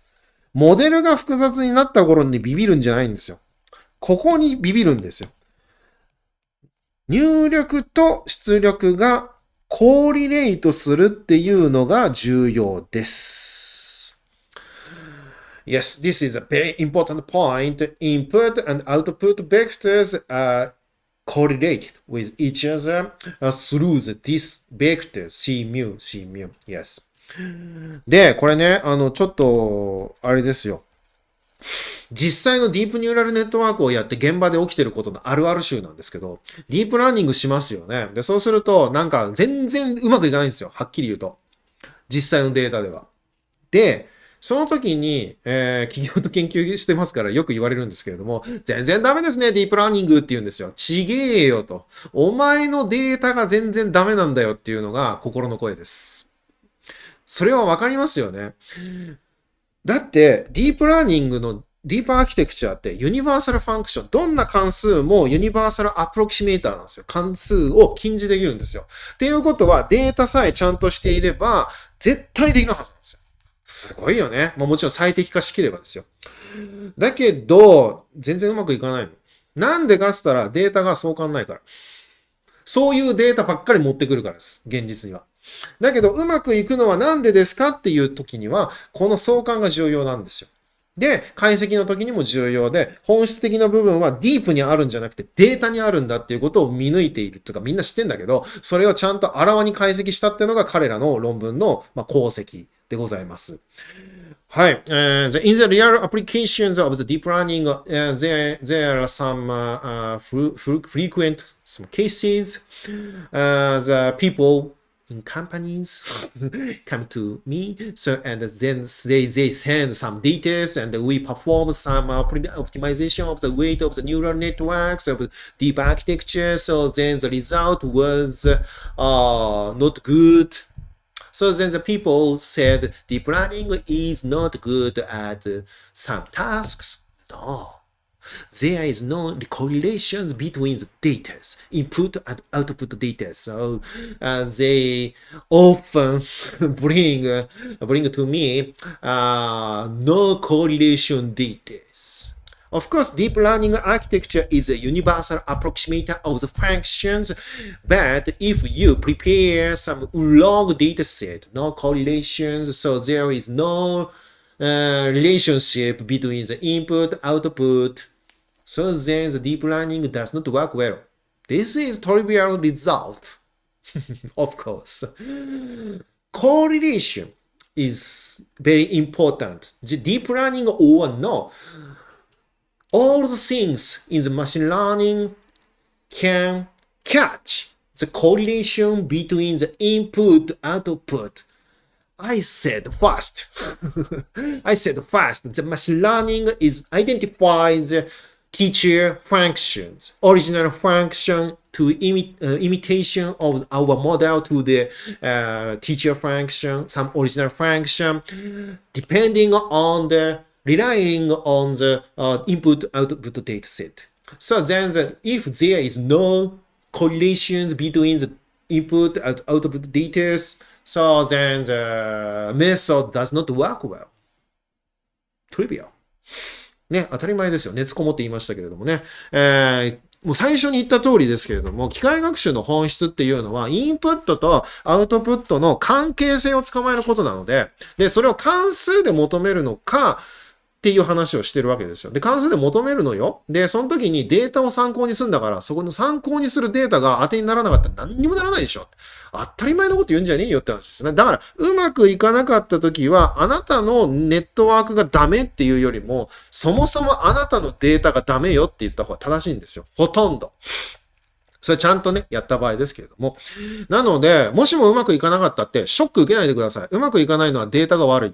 そのデータからは関係が捕まえられない。そのデータからは F がわからないっていうだけです。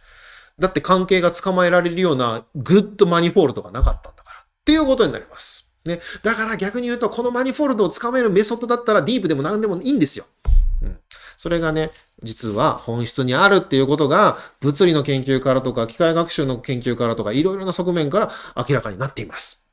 で、もう終わりますけれどもね、最後まで全然できないんですけれども、この後ね、スタートメックに行くわけですよ。Let's go to start Mac.Of course, we have to stop this lecture because due to the time limitation, but you may find, yes, you can.Yes, minus beta energy function. If you define the loss function, you can optimize the weight of the neural networks or optimization of the model is as usual. So for example, the loss function coming from the some quadratic loss, square loss, like this. Yes, but y and x is slightly correlated. So this is a point of this model. Yes. So and in this model, they consider some regularization. So in the machine learning, basically we consider to fit the output data. But if you many of parameters, some rooms to optimize the weight of the neural networks, so the models will tend to overfit the data. So therefore, to avoid the overfit, we add redundant cost functions. よくご存知の通りだと思いますけれども、パラメータめちゃくちゃ多いので、ディープニューラルネットワークとか。なので、普通にやると、過適合、過剰適合しちゃいます。オーバーフィットします。なので、それを避けるために余計な項を追加します。エクストラタームス。それを、生息化って言います。レギュラリゼーションって言います。で、そんなこと言ったって別に簡単ですよね。そんなこと言ったって統計力学やる場合にはマイナスベータ E でございますので、全然簡単ですってわけですよ。No problem. So, and if you perform the replica method, no problem. A and A and A and A, no problem. And by considering the average of the dataset, and the dataset is generated by the C vectors. So therefore, you perform the average of the dataset like this, as usual. No problem. So then you find some inner product here. And again, in this case, y also has inner product. So therefore, you consider these quantities. So these papers or study on the hidden manifold problems, they consider some new techniques, Gaussian equivalent theorem. So this is the last topics, equivalent theorem. Yes, of course, you know.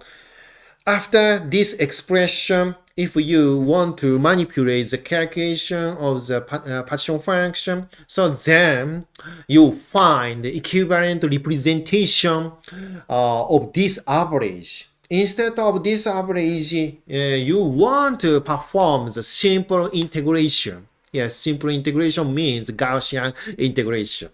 ね、ここの範囲平均、ここの平均をするためにいつもやることはガウス分布による平均に置き換えることなんですよ。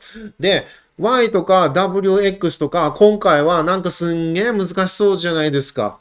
C ミューとかいうコーリレートした相関を持たせた y と x があって、で、非線形変換もあって、なんか難しそうだなと思うんですけれども、実はですね、同じようにガウス分布で積分できます。というですね、恐ろしいというか、まあ恐ろしくないんですけど、普通にテーラー展開するだけなんですけれども、分かっちゃいますよというわけです。Again, I write down the definition of the y. C mu W0 and lambda mu A in the paper they defined root P 1 over root P and WA transpose and sigma. This is X 1 over square root D and F and C vector is like this. So this is X vectors. So this is X vectors, and you consider the linear combination W and X. W and X. So that means lambda mu A. Yes. So again, I emphasize this is a lambda mu A. Yes. So then, yes.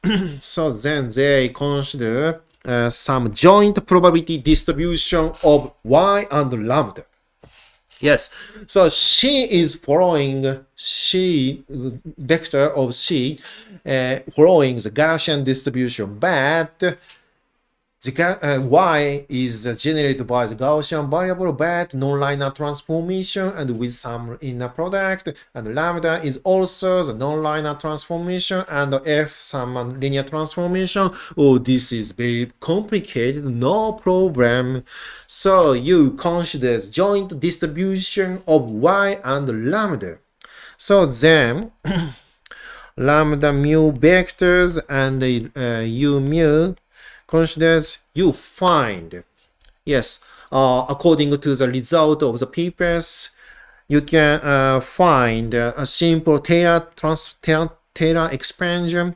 You find lambda mu A is a n inverse and a b and lambda mu b. Yes, Gaussian distribution minus 1 over 2 mu u mu a 0 inverse U mu and minus half, and vector summation u mu b mu lambda mu a vectors.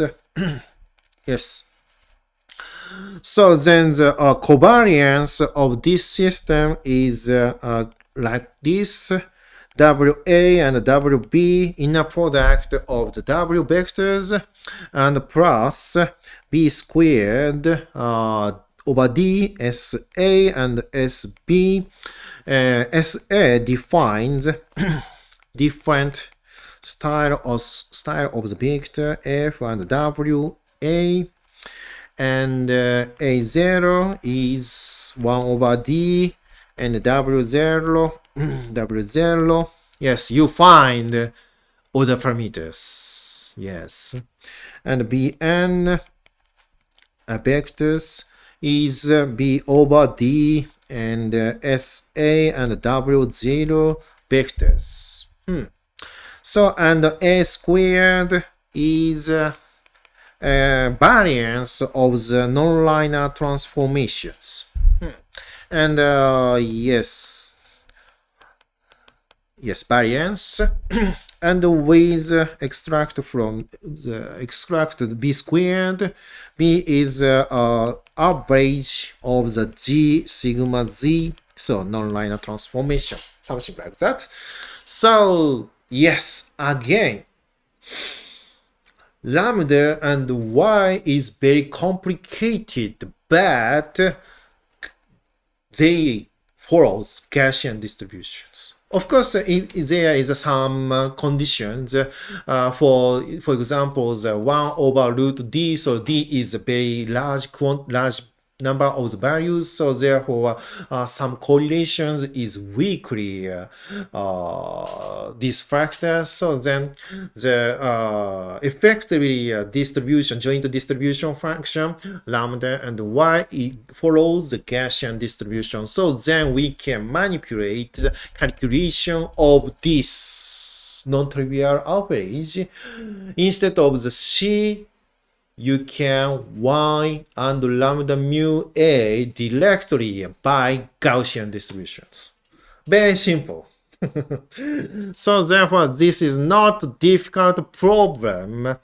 So immediately you can find, of course, you know, the power of the n integration, again dq, and integration dwa, and with yes, with regularization w squared, yes, and multiplied data, you perform lambda and u mu. So average of the C mu is replaced with lambda mu and u mu, joint distribution functions, product over replicas, minus beta over 2, and f nu mu minus lambda mu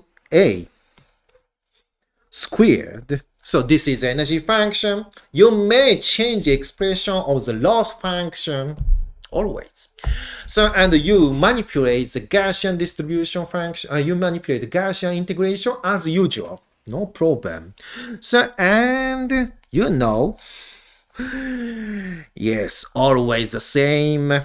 Yes, the order parameter for W, WA, and WB, again, you find, and different order parameter exist for the WA transpose FS transpose WB exist.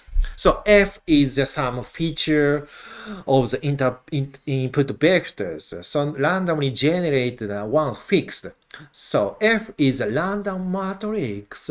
So if you know the random matrix theory by use of the statistical mechanics, you can perform this manipulation of the squared matrix of the random matrix. No problem. So A equal dWA is dm A. Overlaps between the teacher vectors and student vectors. So this is some kind of the magnitude to catch the feature of the teacher by students ね、先生がどれだけ生徒が先生のことをどれだけ掴んだかっていう度合いですね。で、オーダーパラメータいつものようにバンバン出てきますけど、全部デルタ関数だからいつもの通りできるし、エナジーファンクションが変わる、ロスファンクションが変わったとしても、やっぱできますね、と。はい。何遍やっても同じですね。っていうか、まあ、スピングラスセオリーって1970年代に出てきたものですけれども、2020年過ぎて今でも、ずっと使われてますし、問題設定をちょっと変えるだけで、やり方全く変わってません。永遠不変の物理でございます。それがすごい広いコミュニティに使えるっていうのがすごい面白いですよね。Starting point of spin glass theory was 1975. About 50 years up to now, so the spin glass theory exists still and survives to understand many different aspects of many different research fields. So this is because this is some principal strategy to analyze random systems.そう、キーワードはランダムシステムなんですよね。何か乱数がいっぱいあって、それが固定化されて、シチュエーションが変わるような状況のランダム系に対してやっているんだぞっていうことが共通してますので、これが分かってれば40年、50年も続いたように、一つのもうお作法なんですよね。だからどんな分野に行ったとしてもこれはきっと行きますので、ランダム性をキーワードとして続けていってください。Sorry, it was too late. Sorry. I have some comments. I often hear that the improvement is important in human education. 人間のね、教育にとって環境って重要だって聞くんですけども、つって。So I thought it might have something to do with stories that quality of data is very important. そうだよね。なので、私はこう思いますよと。なんかデータのクオリティがすっげえ重要だっていう話と、なんかすげえ関係するんじゃないのってわけですよね。イン先生につけっていうこった。適当なこと言う人と言うことが日によって変わる人は信用しちゃいけねえよってことですよ。Depending on the date or depending on the timing, so some teachers changes their saying. Some comments, they tend to change the comments. You can't rely on them. ね、言ってること変わるような人はダメだってことですよ。相関しなきゃね、インプットとアウトプットのコーリレーションが重要なので、守備一貫してる人が重要なんですよ。守備一貫してることが、ラーニングの本当の重要なところであるということですね。penetration 守備一貫で、penetration なんつうんですかthe good teacher always saying the same thing. Yes.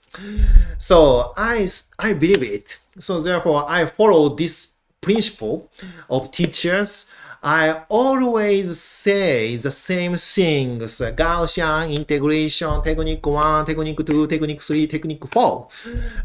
From the starting point of the Ising model, spin glass, and machine learning, random matrix theory, always the same. I don't change the expression. I didn't change any expression to explain these things in these lectures because I believe the good teacher does not change the explanations always. ね、言わなくてもわかると思いますけれども、いい先生っていうのは言うことを変えない人だって僕も思ってるんですよ。で、多分、マシンラーニングの本質ってそういうことなんだと思うんです。コーリレーションが重要だって言ってますからね。インプットとアウトプットがちゃんと密接に関係していて、言うことを変えたとしても、その関係性というか、本質は変わらないっていうのが重要なんですよね。なので言ってることが変わらないっていうのが重要だと、思い込んでいて、なので、初回からイジングモデル、スピングラス、ランダム行列、そして、パーセプト論シンプルでしたけれども、あと最後にね、ヒドゥンマニフォルドモデルまで一応紹介するところまでできましたけど、実はノートはね、解説までやってたんですけども、時間は時間ですので、論文ありますし、今のホットトピック、今まさにディベロッピングエリア、成長中の分野です。で、プレイヤーは少ないです。日本は特に。ヨーロッパのね、フランス勢、イタリア勢がやっぱり相変わらず強いんですけれども、でもですね、やっぱり日本独自のやっぱり問題設定とか、考え方とかもありますので、全然負ける気がしねえと。むしろ頑張ればいくらでも勝てますので、ちょっと独特なところを攻めつつですね、やってみてくださいと、勉強してみてくださいと思います。Yes, so this is the end of my lecture. Sorry, too late.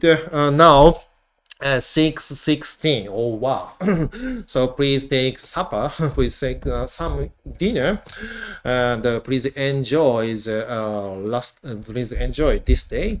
And this is the end of my lecture. So I'll, of course, upload and remain this online live streaming movie, so please review, please go back my lecture. So, but you may feel same things, Ohzeki-san saying same things always. So, yes, this is an educational point. I want to emphasize messages. Gaussian integration is very powerful. So therefore, many people can learn, can understand the spin glass theory and can apply the spin glass theory to the different realms. I hope so. So this is, I hope this will be the result of my lecture. ね、何回も見れるようにしておきますけれども、何回見てもね、結局同じこと言ってるぞ、大関って思われたら勝ちってございますね。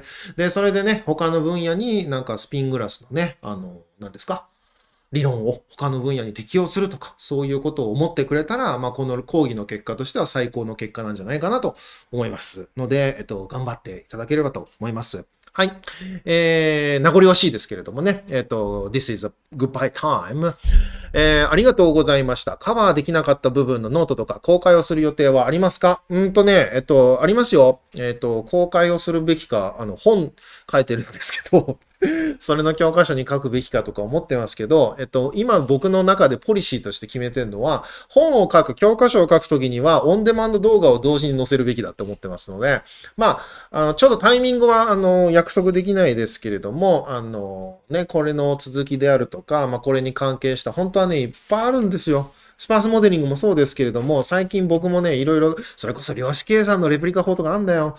そういうことをね、どんどん披露して、もう若い人がですね、どんどん新しい研究分野ってこういうふうにできるんだなとか、こういう計算もできるんだなということをね、味わってほしいと思いますので、何かしらの形でアップロードとか残します。だからね、僕のウェブページとか何かしら引っかかると思いますので、ツイッターでも何でもいいんですけど、ちょっとね、情報をキャッチしてくれればと思います。I will upload some on-demand videos. I can't promise, but I have some plans to publish textbook on these topics. And after publishing the textbook, so then I will upload to explain the content of the textbook. So what is remaining note. So therefore, please check my webpage or please check my Twitter. Yes, if you want to catch up my lecture or my knowledge. Yes. Okay. Yes, thank you for the interesting lecture. Thank you. But I have to say sorry. My English was poor, but maybe there's some feeling or some impression can send to you. I hope so. Yes. Anyway, so yes, I have to say, I have to say great goodbye. Yes, thank you for your time, and please enjoy always physics. Thank you so much. See you again, maybe elsewhere. Thank you.